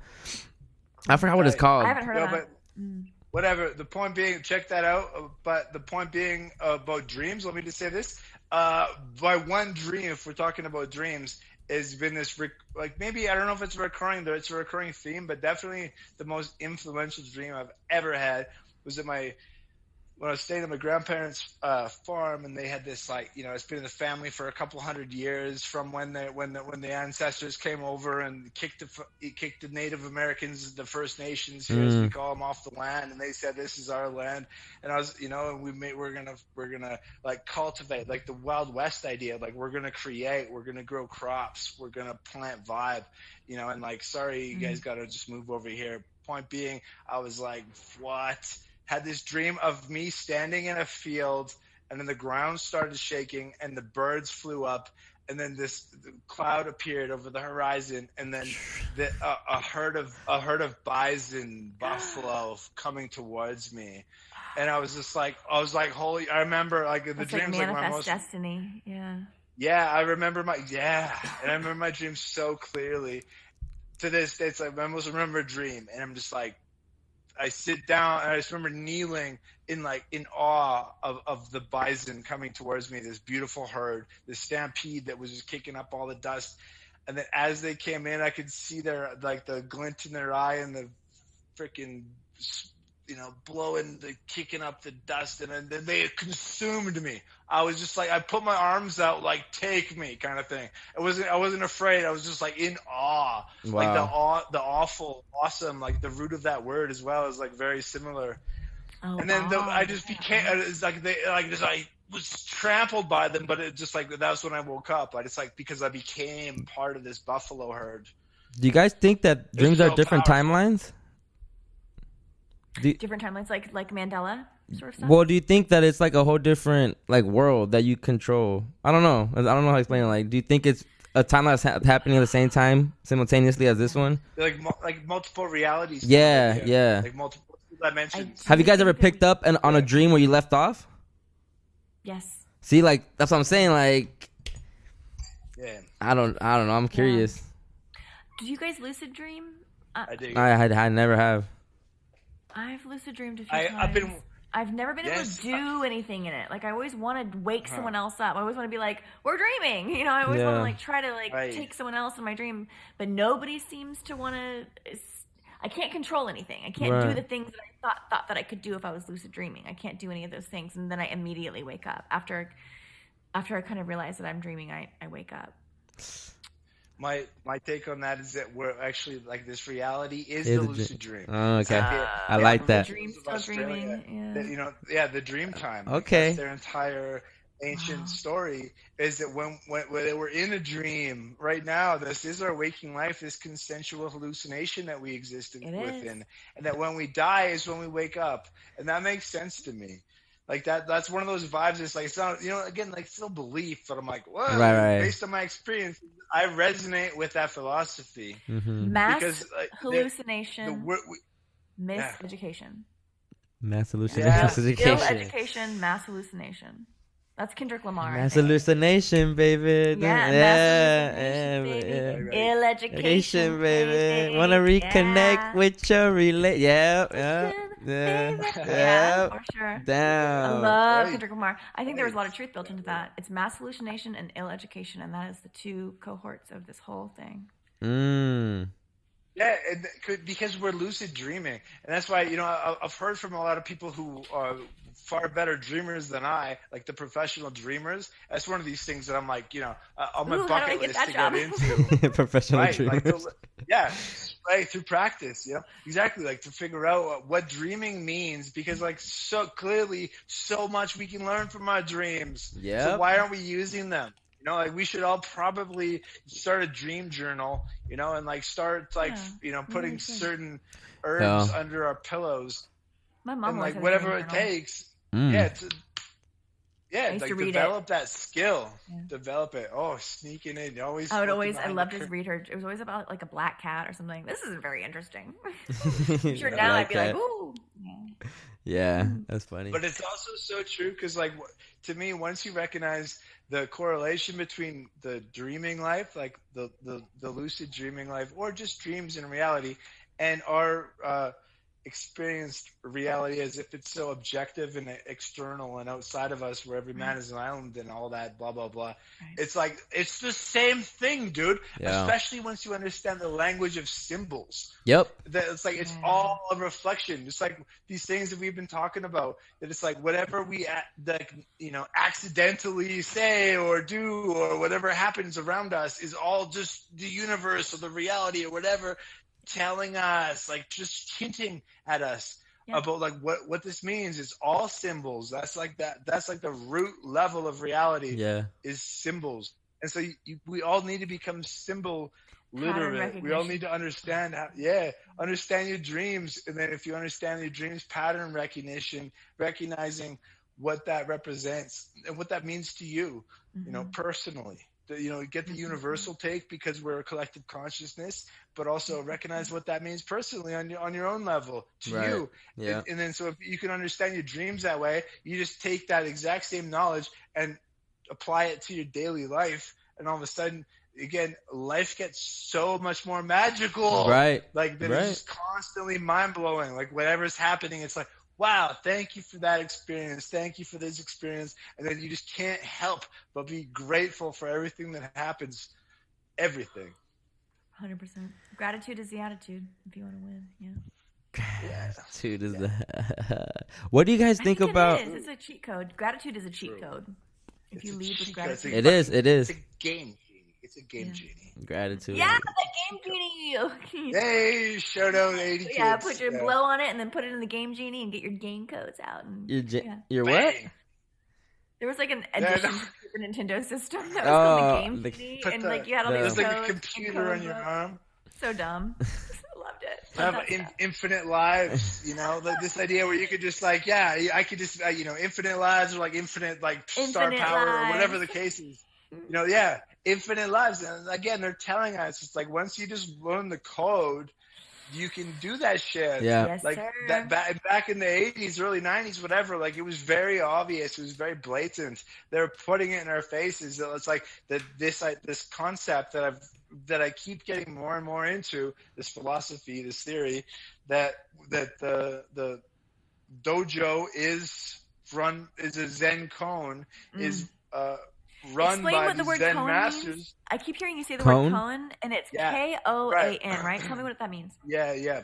It's a paradoxical riddle that is intended to lead the student to the understanding that logic is nonsensical, while leading to enlightenment. This idea that it's a riddle and that we have to figure it out. The teacher can't tell you. We have to come to it ourselves. And that's what the Zen masters did. It wasn't like, hey, tell me what the truth is, as us in the West. And the whole Western philosophy, the whole Western civilization, it stemmed from the roots of Greek philosophy, where there's a external world that we're all existing in, and every man is an island, compared to the Confucius philosophy, where everything is connected and everything is a field.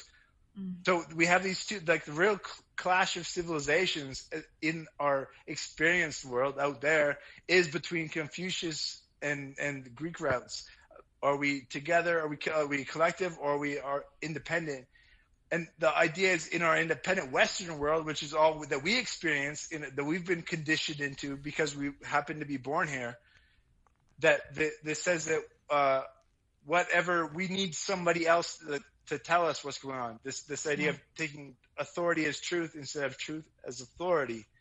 And so what the Zen koans do, what the Zen masters did, this concept that stemmed from Zen Buddhism, is to say, it's up to you. I'll say something like the gateless gate, or something like when you meet the Buddha, kill him. This idea that is like, whoa, this paradox, this loop that ultimately just the teacher says that to you. The guru says some fucking thing, and then we have to come to that conclusion ourselves. And I feel like this is what this reality is showing us through events like 9/11 and everything else, where it's like, what does it represent? Through using dream symbolism, using our understanding of reality and dreams and symbolism to recognize on a deep level, what is it trying to teach me? Like the fucking Man in Black, the Westworld scenario, like they're showing us in order, because they, or like even in, what is it, Star Trek or whatever, where like they can't directly influence a civilization. What's that called? The Prime Directive. Where that you can't actually change a civilization. They can just create an opportunity for us to do it ourselves. Yeah, they can hint, which also that story supports, the alien intervention scenario as well. Because it's like, whoever's behind it, whoever that is, nobody knows, ultimately theoretical. But for us, on an experiential level, we can recognize that, this is a riddle. We're in a learning dojo, and the spirit is eternal, and I have no fear of death, and everything that I'm learning right now is teaching me something, just like I'm in a dream. But yet I have recall on this, like dreams I forget, but here I'm in the moment, and it's teaching me something, and it's just the universe, whatever it is, the reality, or whether it's, whoever's doing, if there's somebody, some like intelligent source behind it, doesn't matter, because our experience reality is us saying, and what's going on is that it's us interpreting something like a Zen koan as a riddle, a paradoxical scenario that is teaching us a deep wisdom, a deep truth about reality in our experience here. Wow. Incredible. Truth really, the lowercase truth and capital T truth are two different things. Because truth is subjective to the viewer based on their perspective. Everyone has their own personal truth, whether it's true or not. That's the basis of every world religion. I think that's what I like though about this place. The different minds and different people. I don't care if we don't like. Obviously, I wouldn't want people to think like more on our side, but I enjoy the different crowds. Now, absolutely, I don't know. Yeah, we have the ability to kind of skate in and out. Yeah. Without it being offending us, without it. That's the thing right there, that we're not emotionally attached to all the stuff going on anymore. So it's untethered. It's easy to just like hop into the different simulations. Well, I mean, I like doing that, because. But when I come on here and I speak to you guys, I don't get this in real life most of the time, So I have to go to the internet to find this side of me that I like to. I don't either. Really, I have to come to y'all. I get invited on these podcasts. Yeah. Real life, like we're having this conversation right now. This is real life. Yeah, I get. Yeah. We're making this. Like we're all there. Yes. We're making this. We're co-creating. We're rendering our reality as we go. We're writing our narrative. I'm recording 6 podcasts in over the next 3 days. This is my real life now. That was me this last week. That was me this last week. Doesn't that feel so cool, y'all? I love it. I love it when I get a wave of this community. I love it when I'm filled with podcasts with everybody, all of y'all. It's like it's nice. After I complete this episode, I have 7 I can drop right now. Amazing. Just because I've been recording like crazy. Like everyone reaching out, and the conversations I've been having, I'm painting my world and I'm enjoying it. Because of people like you guys, though. Like, you guys have really helped me in my journey. So I always credit everyone that helps, and you know, because of you I started pointing out the illusions in the video. So at the time I'm watching videos all the time trying to break it down because I'm having fun with the Lionel Purple stuff. But then when you get past that, you get to Murph and everything's fake, like everything. Like, so he blew my mind with the adrenochrome. I'm like, oh, everything I was kind of on. That's where I got the Zen code. Yeah, fake.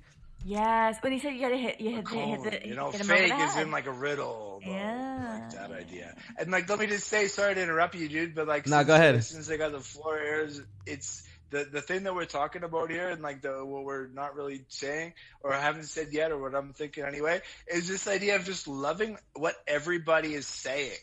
Like, don't to be like, well, actually, you know, it's like, it's I mean, we're all like part of the same consciousness, right? I'm guilty of because that. I'm it's guilty so of, like, beautiful. yeah. Yo, and so am I. You know, like we all are in our own ways at our own times. The whole point is just to like to just like telling my friend, oh man, that song's out of tune. It was difficult for me to say, but he was like, thank you so much for saying it. Because the whole point is that, oh man, when we just recognize everybody is telling a certain story from their own perspective, the whole reality of this experience, matrix, whatever, is becomes so much more fulfilling to me, personally, just from my own experience. There I you can go. Just be like, yeah, man, I can listen to CHRISPIRACY, listen to Human Vibration, listen to David Icke or BBC or whoever the fuck, and take them all in. You know, it's not like, well, I'm not, you know, that guy I don't agree with, you know, so like, or that guy, like he does, you know, so, but it's just like, no, it's like, wow, that's everyone's own unique interpretation. And because we're a collective consciousness, we're all like be open to everything, even the mainstream. It's like, well, my mainstream, you know, it's like, well, Bobby Kennedy Jr. said this about vaccines, whereas the CDC and said this. It's like, you know, choose your camp and then stick with them. It's like, no, dude, take it all in, like as honestly and as openly as you can. Because that's where the real truth is to me, where you can actually just like take everybody's story and then put it through your own wave processor. That are avatar here in this reality is it's a wave processor, and to recognize that whatever comes into our being, we ultimately process that and interpret it for our greater good. So it's like, whatever, man. It's like, yeah, I'm not gonna take a vaccine, but if I did, it's like, whatever. I'm gonna process that goodness into the higher level. We're all on because we're ultimately spiritual. We're all on our on our own track. Exactly on the same track. We're on our own journey, in our own but we'll meet. We'll meet each other at the end. Dreams. Like, we'll meet each other at the end. Sharing dreams, because we're all there. The end is a new beginning, and then we've already won. You know, this is the idea. I really feel like so much of what was going on right now, what is happening, is that we are the counterculture. Yeah. We're the Shout out Black Pill. Shout out the Black Pill. Creating this. Yep. Yes. Yep, shout out like that we're creating this. I fucking love that idea. Yeah. Fuck yes, Shane. Because it's like we're happening. We're doing this right now. And it's like, and if you don't step into that, then like what are we, or what are we not? Because we're at a place right now where we're able to render reality and to shift our experience and to come together and to share these ideas that we all feel on an experiential, emotional, heart level, that we just know it to be true, and then we can argue, you know, which is, you know, discuss the details of it, but we ultimately know this, and this is this new world that we're creating. We're not believing. We're like living it. Okay. Literally, we're being and we're living in this thing, in this truth.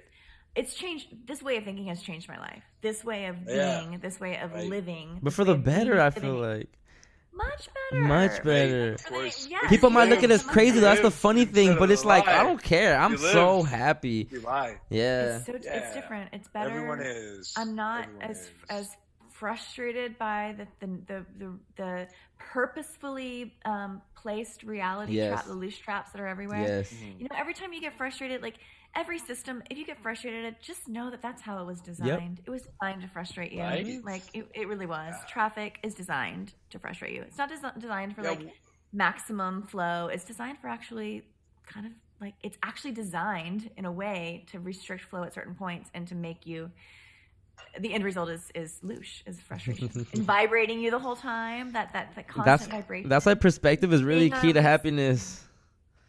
Perspective is everything. Everything. Perspective is absolutely everything. Totally. Because I can use that time in 100%. traffic and listen to 5 podcasts and I'll be happy, you know. So it just sir. depends. It's just, but I can understand that you can be mad too. But hey, Some people get really messed. I used to get mad. me too. used to I have get road mad. rage. I used to have road rage. But now I drive below the speed limit. I'm like an old lady in the right lane. Always. Especially when I'm high. I'm Ooh. cruising. I stop at the going greens. 30 miles per hour. Like, ma'am, it's 60 miles per hour. Oh, I'm going so slow. Yeah. No, seriously, I drive really slow now. But I used to be a speed demon, and I used to get tickets all the time. Where was I going? Where was I even going? Where did I think I was going? It's What was I important trying to be do? present for sure. So stupid. One It's time also important to recognize that I couldn't holy live in the smokes, present. I was everything so obsessed with the future goes. or whatever. I couldn't. Well, here we are now, exactly. But that's the thing. It's like what we couldn't have done in the past or what we could do in the future. But here we are right now in this beautiful fucking moment, having this shared experience, recognizing that, oh, yeah, everything is okay. Like, forgive yourself.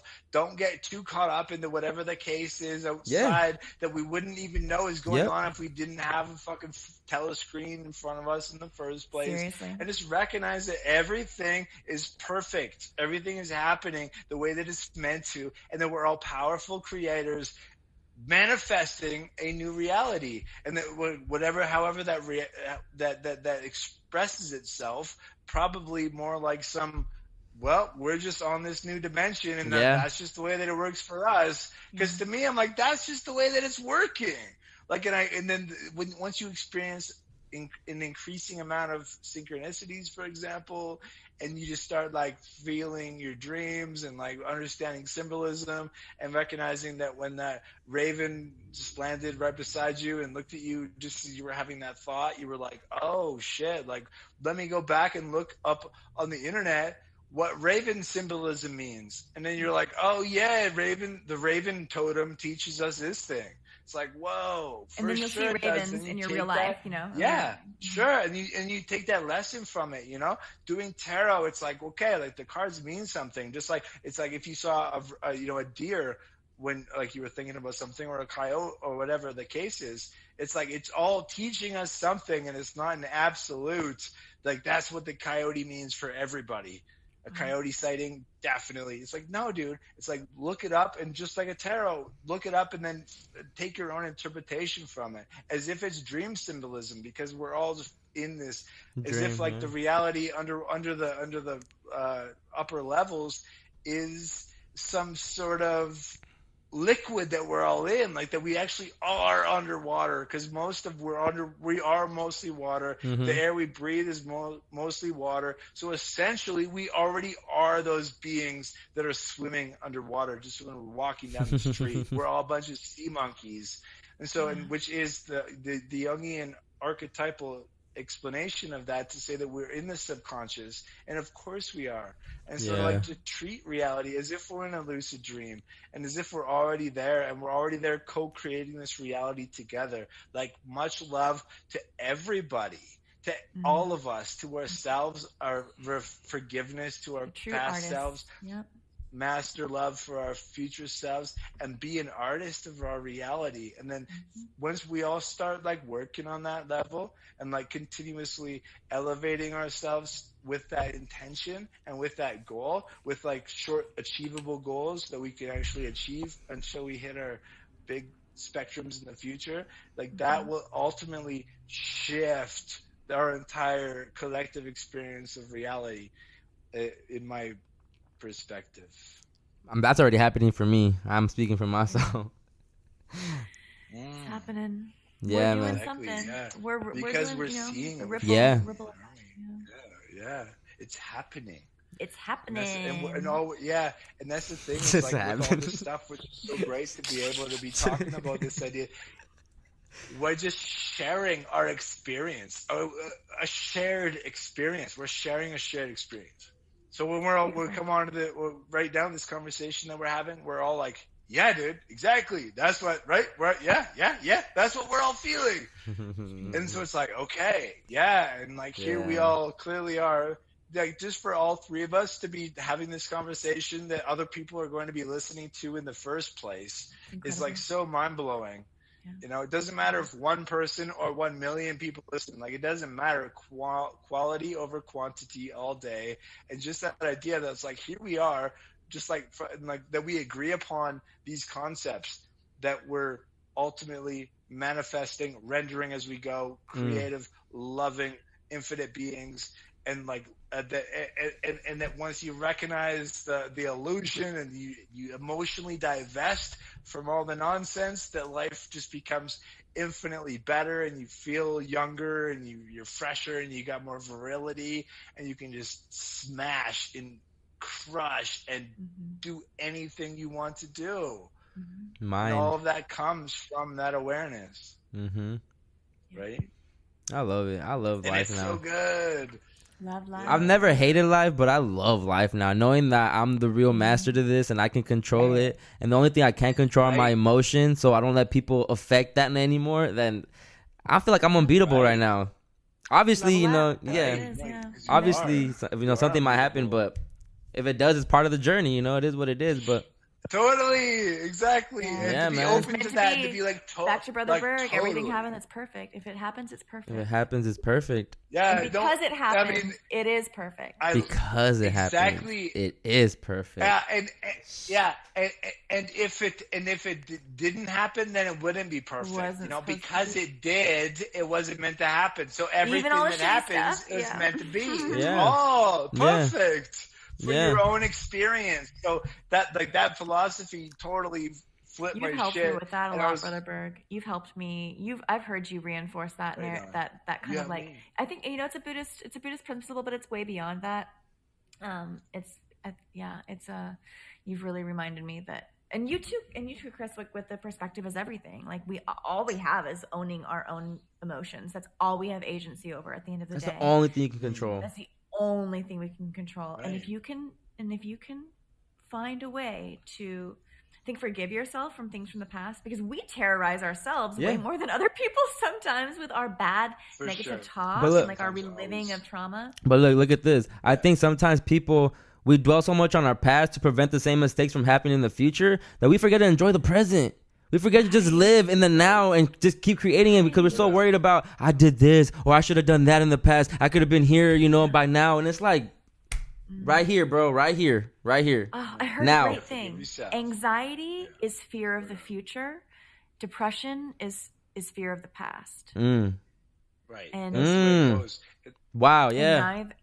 And neither. Now here we are. And here we are. And neither allow you to live in the present. If you're anxious, you're living in the future. Yeah. And if you're depressed, you're living and you're Thank you for that right now, actually. I feel like I'm doing that right now. Yeah. I feel like I'm living in the future low key, just because I'm building something up right now. Like, where am I going? That's You got visions, you got goals. It's like, what are we doing? Thank you for that. Yeah, right. Like, to have that freedom with it, you know, to be like, yes, man, like, have goals, you know, not to sell yourself short, be like, oh, I shouldn't be like, you know, envisioning myself getting fucking big or getting, you know, like reaching more people, you know, because definitely you should be doing that, you know, but at the same time, just like, put the intention out. Yeah, put the vision out for sure. But like, also be present. And like, once you are, because we all know this, they're like, you're there, and also not to be like, oh, and if you are looking into the past, be like, whoa, look at how far I've come. Yes. Only everybody is like, look how... only look back at the past with like an appreciative, even all the bad stuff. Even the bad, even the bad. Especially the bad. Especially the bad. And it sucks that some people, have real, you know, bad trauma when they're young, and it's, you know, and it's hard to get over it. Yeah, man, and we get that fucking ancestral karma, and there's a whole bunch of shit that goes on all the time, you know? And we got a whole bunch of people to blame, you know? We could blame the fucking Jews, Jesuits, that's the thing, though. Fucking reptilians. We're always trying to blame somebody. There's always a scapegoat. Yes. Yeah. But ultimately, like, we're our own scapegoats, you know? It's like we're all putting it somewhere else. Locking ourselves in our own prison. Because it's like, yes, definitely, like, recognize that we're co-creators, recognize that we're smashing it, recognize that we can project our third eye up into the clouds and not only smash make those the cloud clouds, disappear, but stop it. Yeah, crush those clouds. You know, which is to say, like lovingly crush them. Which is to say, like, I'm putting, like, when I smash that cloud, I say, putting you into another dimension. You know, like I'm Yes, sending you sir. elsewhere. Yes, Like, sir. you know, like this transmutation, this alchemical experience that all the masters talk about, that I get to be a little bit of a part of right now by thinking that I can do that because I can.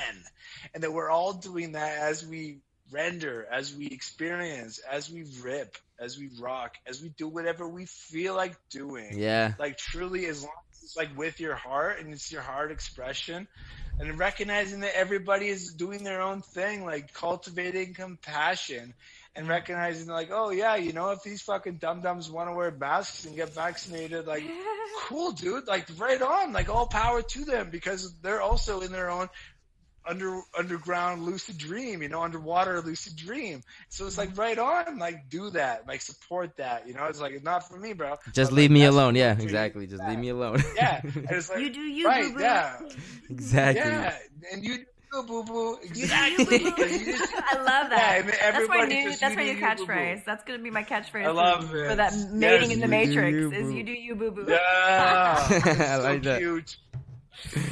Oh Mate, man. yeah, that's the thing. When you get that, because you do you, boo boo. I'm like, that's like so true. Mating in the Matrix is like that idea where it's like, because to me, like mating in the Matrix. I actually stole that from my Maria. Like She kept saying that to me the whole time we were in do Colorado. you, She was boo-boo. saying, like, you do you, Cool, boo-boo. shut up. But it's true. She's tapped into it She's tapped in. for the reasons that, from my idea, from my understanding, it's like, you do you is so crucial to mating in the Matrix, because it's like 100%. not to project my own experience of who I am and what my reality is. Right. You know, whatever I've been talking about and present myself online.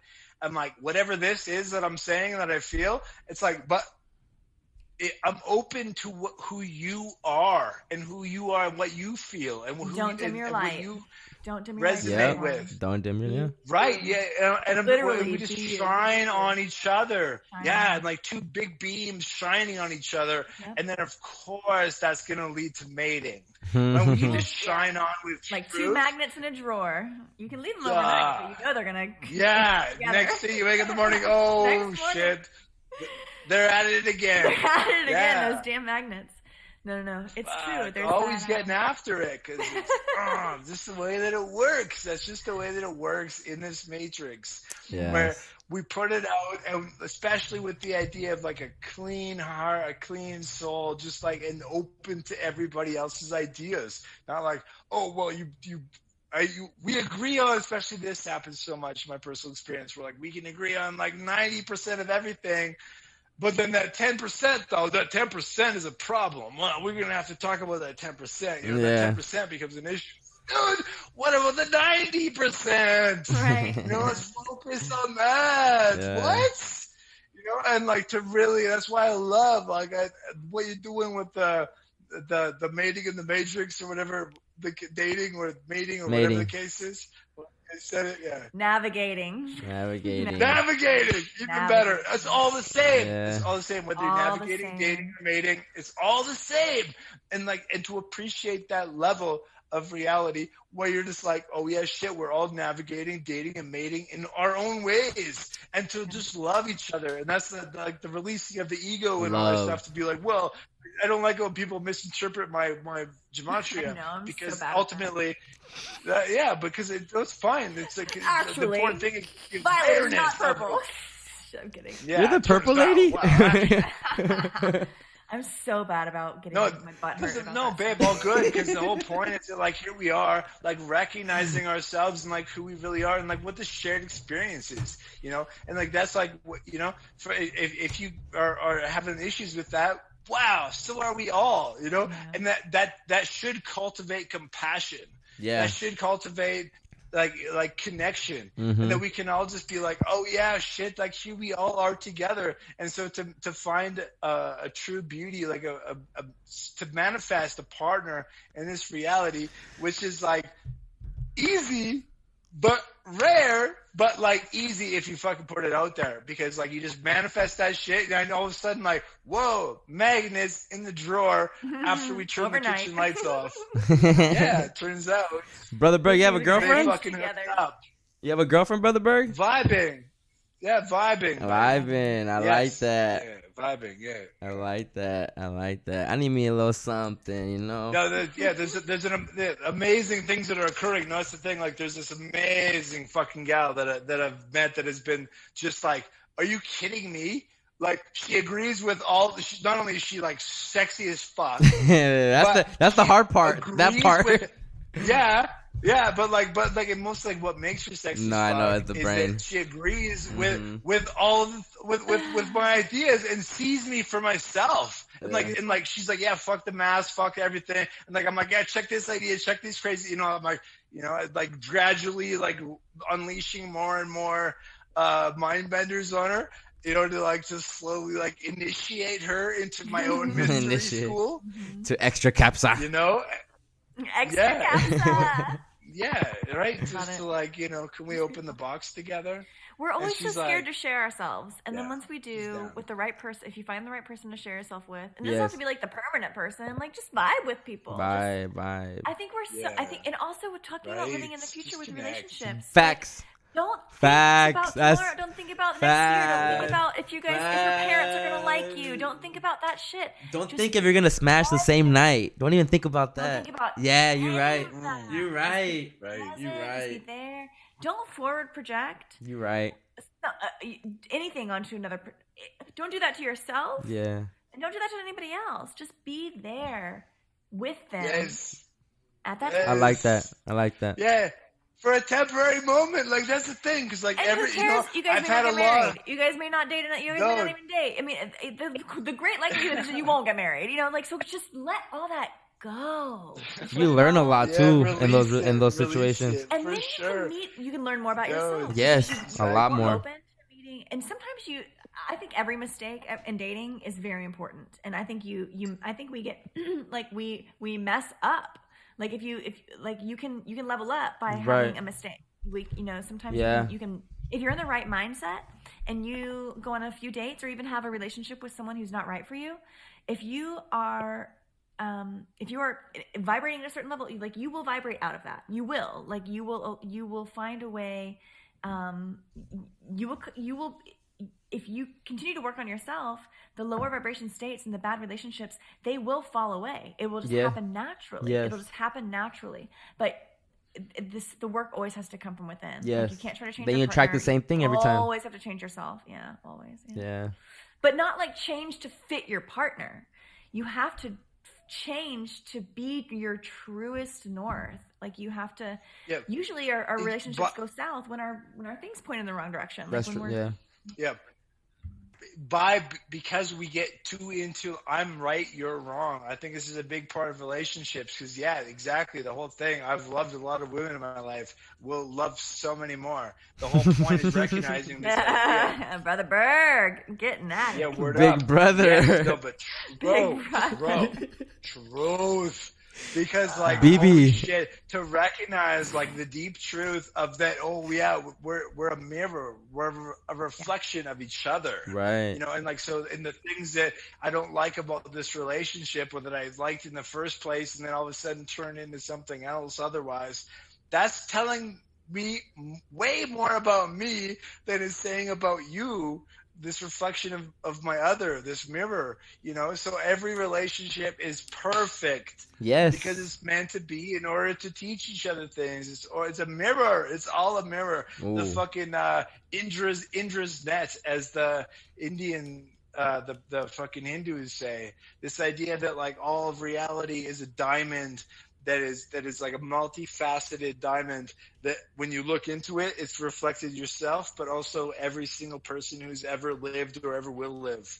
And then that's like what relationships are.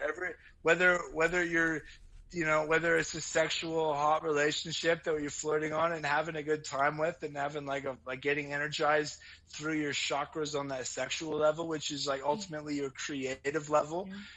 This idea that we're channeling through our roots up to our crown, and that's the ankh with this creative energy that gets wasted in a lot of ways. But the whole point is to channel that and to recognize that everything that we meet, not just everybody that we meet, not just a sexual partner or like a romantic partner, a love partner, is everybody, you know, like to have love for everybody. I mean, like it's just like I'm like, oh, I feel like romantic with everybody, you know. I feel like love with all Agape. like all my You talk about that relationships. too I'm a in lot, love with. Brother Berg. It's so true that agape, Universal love. because You the talk about that a sexual, lot. that's so much of what this fucking reality does is it mixes up sexual love with agape, with like true love. And so, you know, this idea of like, oh yeah, no, I love you, bro, no homo. You know, guys No are homo. afraid to like be loving. You know, it's like, what? It's like, no, I love you. You know, dude. It's like, dude, I like love you, embrace yes. that and like recognize that. Yeah, you know, because Yeah. like love and like non-possessive love, just to be in a state where you can just genuinely appreciate the other person. And like if they misinterpret your story or your interpretation of what love is or whatever, that's still like, whoa, I thought it. It's like, no, dude, it's like, that's beautiful. And I think that like that's, to me, like that's my quick take on what dating or mating in the Matrix is, or 21st century now, is just like being fully heart open, mind open, body open to somebody that you choose to be open with, and then you can share, we can engage, and we can just like experience this reality together and discover what it really means in all of its multifaceted expressions, just like that crystal of the Indra's net from the Hindus. You know, and when we do that, when we all do that, like if we can tap into that, it's the same thing. Like it's all microcosms or fractals or whatever it is. Yeah. And if we're all actually there, like fully fucking on that level, yeah, dude, then like with reminders, because like we all get those like little catches, like, oh yeah, shit, like, you know, there's a thin line between like recognizing that we're all crushing it and like or getting big and doing losing ourselves in ego. and yeah, but then like and then to be like, well, no, because I say, you know, and then that's the idea. That's the whole idea about relationships. Because if you get going, oh well, I say, then it's like, well, then of course that's going to cause issues. But if you can fully release to the point, I'm too selfish still. Accept what somebody is saying. Yeah, but we all are initially. Like that's how we came into this matrix. You know, and that's what we're trying to overcome. Right. We all came in selfish, and that's also why it's like all compassion, all forgiveness, like no worries. You know, it's like because we're all there for sure. If anybody's ego, it's like, oh, dude, I'm a fucking Leo as well, you know, and hot as fuck and crushing it everywhere I go, doing fucking amazing things in my life. So of course I have an ego. But do you guys think relationships are a psyop? That it's important to kind of. I'm sorry, Berg. Do you think relationships are psyops? As much as I relationships are psyops. What a question. I do think they're psyops. I think they are. Yeah. I think you're just supposed to vibe and keep it pushing. Your definition of psyop. I think you're supposed to just keep a vibe and keep it pushing. Yeah. Yeah, I mean, like, so maybe here's my thing is like, because a psyop to me is like definitely in the head, so right? Like, and it's also ultimately a psychological operation. Certainly a psychological operation. You said all that, Berg, and that's exactly what came to my mind. Like, this is a psyop. Relationships is a psyop. Yeah, I mean, it sounds like it. Like if you allow it to be, you know, and I think that's what a lot of the flawed relationships are this idea that we need to have some sort of like control over the other, and like it's always a control thing. Mm-hmm. I think there's a way to but that's why like share emotional states and beautifully share physical states. I've had that example my whole life with my parents, so yes, I agree. Yeah, and when you release that, like with the idea of like actually like again everything being a fractal, everything being a representation of where we need to be, everything being something out there for us to learn from. If the concept now is there that relationships are a psyop, it's like, what are we going to do with that? And to me, I see it as like just like I take every other psyop in. I'm like, oh yeah, wow, it's a trick. That is ultimately control. It all goes back to control. A paradoxical clone where it's not actually about control. It's ultimately about teaching us who we really are as experiential beings in this reality. So like for us to call something a psyop, especially whatever it is, whether it's 9/11 or a relationship, I mean, like most relationships are definitely psychological operations, because that's where, and it's, especially the longer you go, the deeper you go, the more like more entrenched those psychological operations are. You know, and it's all in like like both sides, like both sides are working these psyops against each other, but it's all love. You're on the same team, but there's still like aspects that need to, you know, it's like, oh yeah, if like I know that like the way I want something, and I know like the way to get something is to do this, then I'm gonna do that so that I can get the thing that I want. You know, just like that. That's a psyop. That's like a fucking. I guess more the definition of like, what we think a relationship is in today's society, because you know everyone they go into it for the wrong reasons, like you were saying earlier. Yeah, it's a big question. I mean, the whole Yeah, idea I of think- even like procreation, you know, continuing to feed the beast. Are we I was in just a about- prison world? Are we in a prison world right now? And if you have kids, are you feeding the beast? No. It's scary to have kids right now. Fucking creating. No, dude, I'm fucking stoked to have kids. I'm like all I for heard it. you said you Definitely want not 10 rushing kids. into it. 10 kids. I do too. Yeah. I like kids. Whatever. I'm all for it. Like I'm down. You know, You gotta find the right idea to me. partner. I mean, we're not overpopulated. We're not creating a fucking world that is gonna be even worse for our kids. Like to truly fucking believe in your principles is to say, yeah, man. If you meet that person who you vibe with, that. like don't rush into it. But Yeah. if you do, if you find that perfect person, then okay, then of course, like, and you shouldn't be fucking anybody if that's not the case. Also, Bars, you shouldn't true. be just hooking up, like hookup culture, getting drunked up and fucking dumbed down, and forgetting like your power. Yeah. you know, men and women. Like forgetting like who you are, what you're here to do, you know. Yes. But when you actually find that, when you open up your heart and when you tap into who you really are and who that person really is, then of course, if that's what it feels right, like boom, like procreate. There you go. The magic right there. Drive to procreate, to share. It's the same idea. It's like boom, to share, like to spread. Like if I had kids growing up, I'd be like right now, like growing up kids, as in raising them, I'd be like, oh man, you know, I would teach them so much shit, and then those kids would go on to be fucking legends in the new world after I'm gone. Yeah, legendary right? for sure. You know, Yes, so it's sir. like I feel like it's a bit of a responsibility of us to be like, okay, Yes. yeah, like you know. But when it comes, don't rush into it. Don't be like, I need to have kids. I'm going to do it. You know, it's like, no, but like when you meet somebody, then it just comes naturally. And then you're like, oh yeah, no, I'm tapped in. I need to fucking, you know, definitely not pull out this time. Because What are your thoughts on this kids, fucking- HB? This is the future. What about me with kids? I Yeah. don't have any children, and I don't think that I'm not sure if I'm meant to be a mother in that sense. I do feel very maternal. I feel like I have a lot of. I feel like a mother in a way that I'm actually helping people have like a rebirth in their way, in their own like mind. You are. I think that I'm kind of like a mother spirit. I have a very maternal energy. I do love children, but I've never felt that. I've never felt the urge. Not in a true way. No.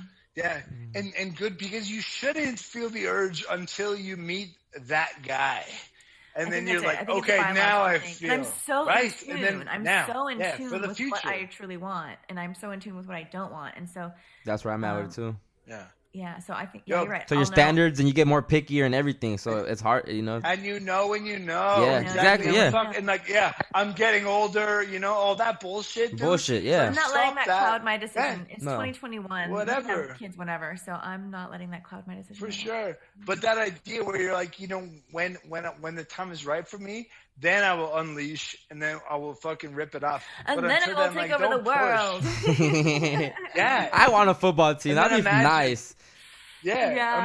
Imagine if we all did that shit though. Like Bro, if we all holidays fucking- would be kids so would be much so fun. well tried. Our kids are, imagine Christmas, right? Thanksgiving and Christmas. Yeah. We'll create our own holidays and everything. Santa's not real. Nobody believes in No. Santa here. Yeah. Yeah, that's the counterculture. Like We to have like a actually just ritualistic create slaying that. of Santa every year. Yeah, we're having a winter solstice celebration. Yeah. No Santa allowed. As it in our was written. compound. What is that? That's an altar. Yeah. Love it. Because that's the thing. Because we're all here, like experiencing that, like what it is. No rush, no pressure, no fast, no future. Just now, Just you know, be it's live, just like be whatever. live. Yeah, it's like like and to like create. You know, it's like men can create too. You know, it's like we can all create because this idea, like we can take ideas and we can harness them out of the ether or whatever the fuck, this collective consciousness. We can channel that shit into some fucking proper goodness right now. Yes, For sir. That everybody can fucking appreciate.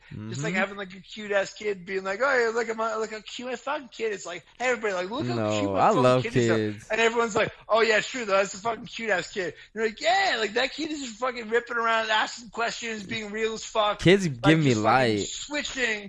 Shifting the matrix. Yeah, man. Kids give everybody When you see a little light. baby smile, oh my gosh, the way it brightens your day. It's crazy. Right. It's crazy. No. It's beautiful. It is. It is because beautiful. Like that's because that's a pure being. Yes. Like somebody that just popped So in. pure. It was just like, yo, like I haven't been programmed yet. Yeah. Like, what's up? And then you're like, okay, yeah, hey, hi, cute baby. Now let me just put you down this assembly line and get you programmed up until you get to the point where now you're at the level of saying, oh, shit, I have now the awareness of recognizing that I've just been programmed my entire life, and now it's time to deprogram. And that's like such the fucking dojo that we're living in. It goes back to being a kid again because you go to school again. Yeah. Oh, exactly. Yeah. Back to the kid. Right. Yeah, you go back to school. Not only are we experiencing what it feels like to go back to school and to fucking learn again and to be educated again in this fucking dojo, but it's also recognizing the fact that, oh shit, looking at the reality of this universe, this fucking wonderful world with the eyes of wonder that only a kid can have. Yes. Until us now. You know, the eyes of wonder. Yep. Like that's like, what? Why is the sky blue? You know, it's actually lilac, and they're like, what? That's so trippy. And you're like, I know, dude.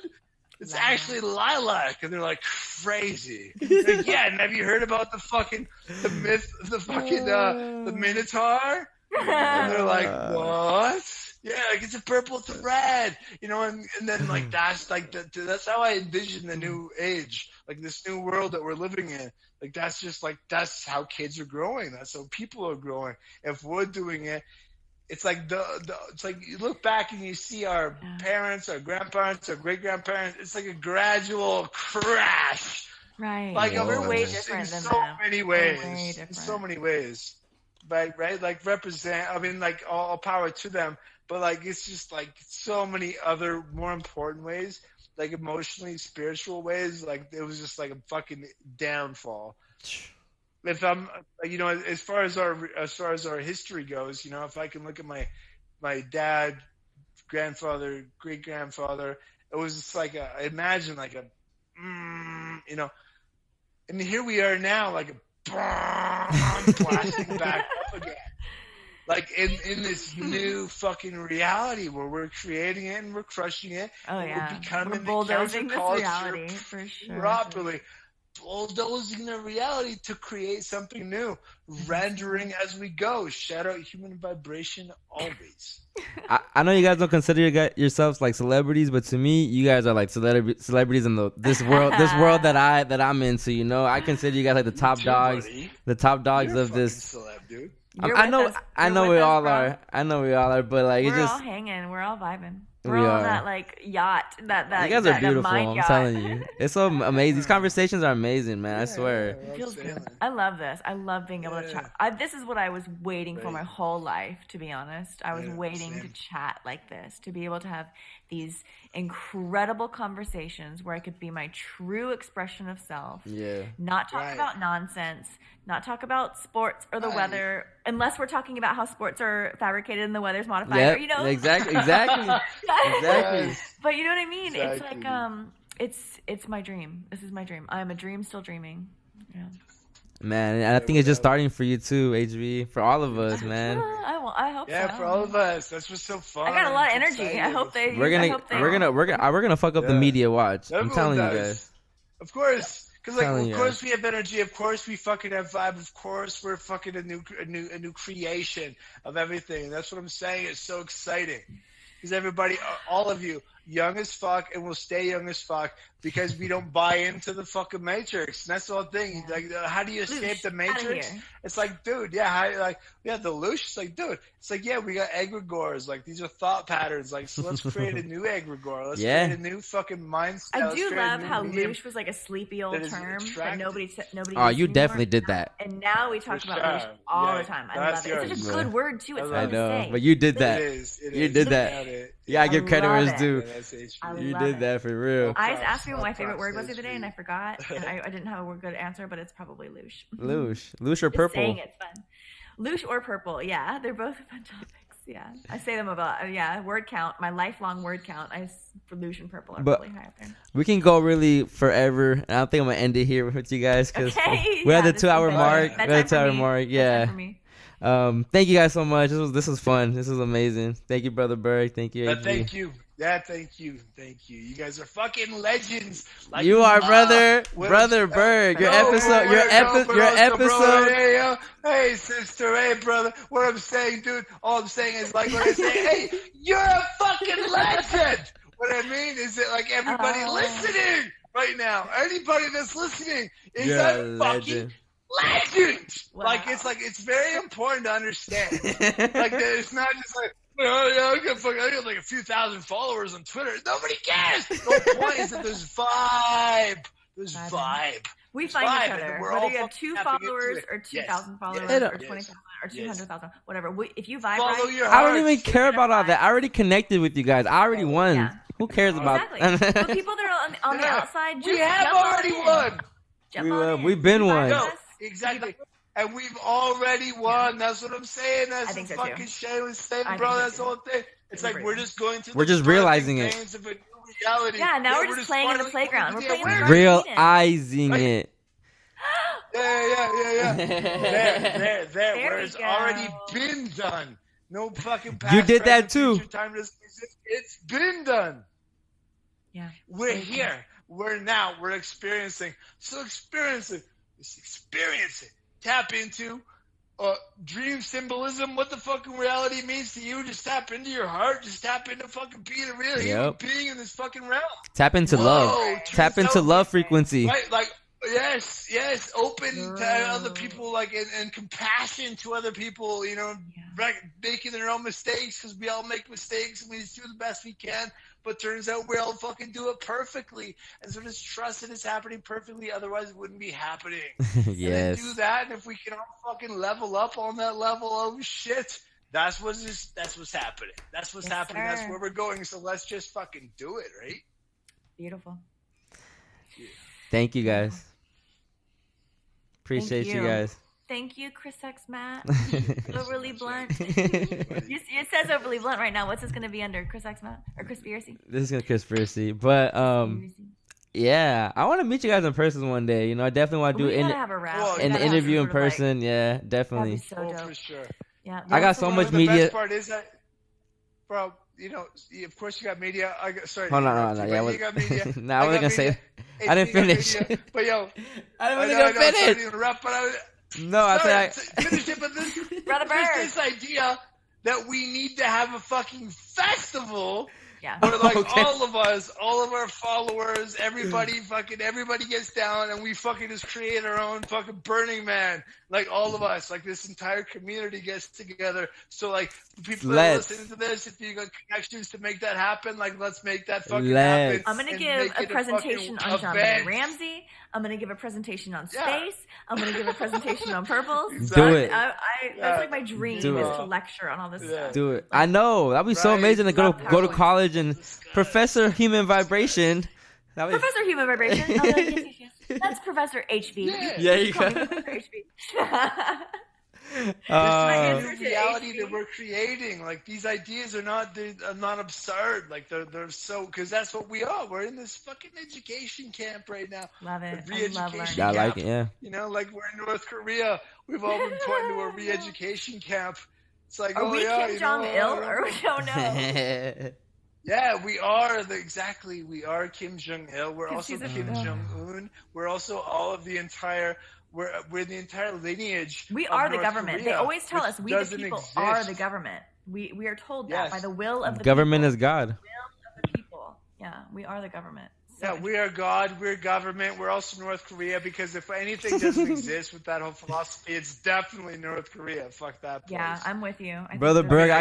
I gotta do shrooms with got you, buddy bro, one that's day. good, my buddy exists. I gotta do shrooms with all y'all too. Once I start doing psychedelics, I know, Brother Berg. We got that do shrooms. Yeah, we'll get out in Human the woods. vibrations. Yeah, we'll First get out in the woods. psychedelic We'll look at adventure. this in the month. Yeah. All right, y'all. This is Experience beautiful. the fucking glory of everything. And just the Glory. fucking beauty of every little thing. And that's the whole point. It's like you don't need shrooms to do it, but all you need don't. to do is just like stop, sit down, recognize that it's like, holy shit, this world that we're living in is fucking magical, dude. Yes. Like magic. It sure It is. is. You're magical being. It is. Like Magical. magic. Magical. And then once you recognize Magical. that shit, yeah, then you're like, oh yeah, hold on, and I'm a magical being too, and I'm a wizard, and you're a wizard. And Yes. relationships, oh yeah, recognize wizard, that you're Harry. a wizard in each other. Yeah, like for compassion and understanding, and just crushing each other in our, just like bang, like like. Wow, I'm what'd you Ford think from that? Like Westworld. this? Bang, like Oh, you are? non-stop goodness. I've got to be someone from Westworld. Don't No, say yeah. Dolores. No. No, you're everyone. We're all everyone from Westworld. No, I'm Glinda the No, Good we're Witch. all the characters. On the pink orb. Oh, No, the pink. Oh, okay. yeah, yes, I like that. I like that. I like that. But also, my take would be to say, don't identify yourself with anybody. That's No, true. no, I'm no, me. no. I'm human It's all vibration. it's all fun and games. I know. I'm Chris Because- X Matt. Because I know we're trying to shut this thing down here right now. But it's also like, are you fucking kidding me? The whole reason that movies exist in the first place is to show us a reflection of our dream state. Where in a dream, every single external character is you ultimately. Yes. That's why every single story, every single that's the fucking hero's journey. It's like we're the enemy and the hero. We're and like all the little dweebs in between. We're everybody. We already are all those people. So we like in order if we ever catch ourselves identifying with like this person, that, or the other, it's like we're missing the point. It's all fun and Definitely, games, we brother. can affiliate. Yeah, but for sure it is. But just like that reminder that we're all like everyone, that we're all here just like crushing it, and we're doing the best we can, and just like figuring out Yes. as we go, and just be like, I don't know, what do you know? Fuck, I'm open, and because I feel your vibe, because I love it, and I love you guys, and I'm just there, like as we all should be, fucking loved. Time and up, space doesn't exist. amazed. We're all together right now. Amazed, nonstop. Exactly. None of it exists.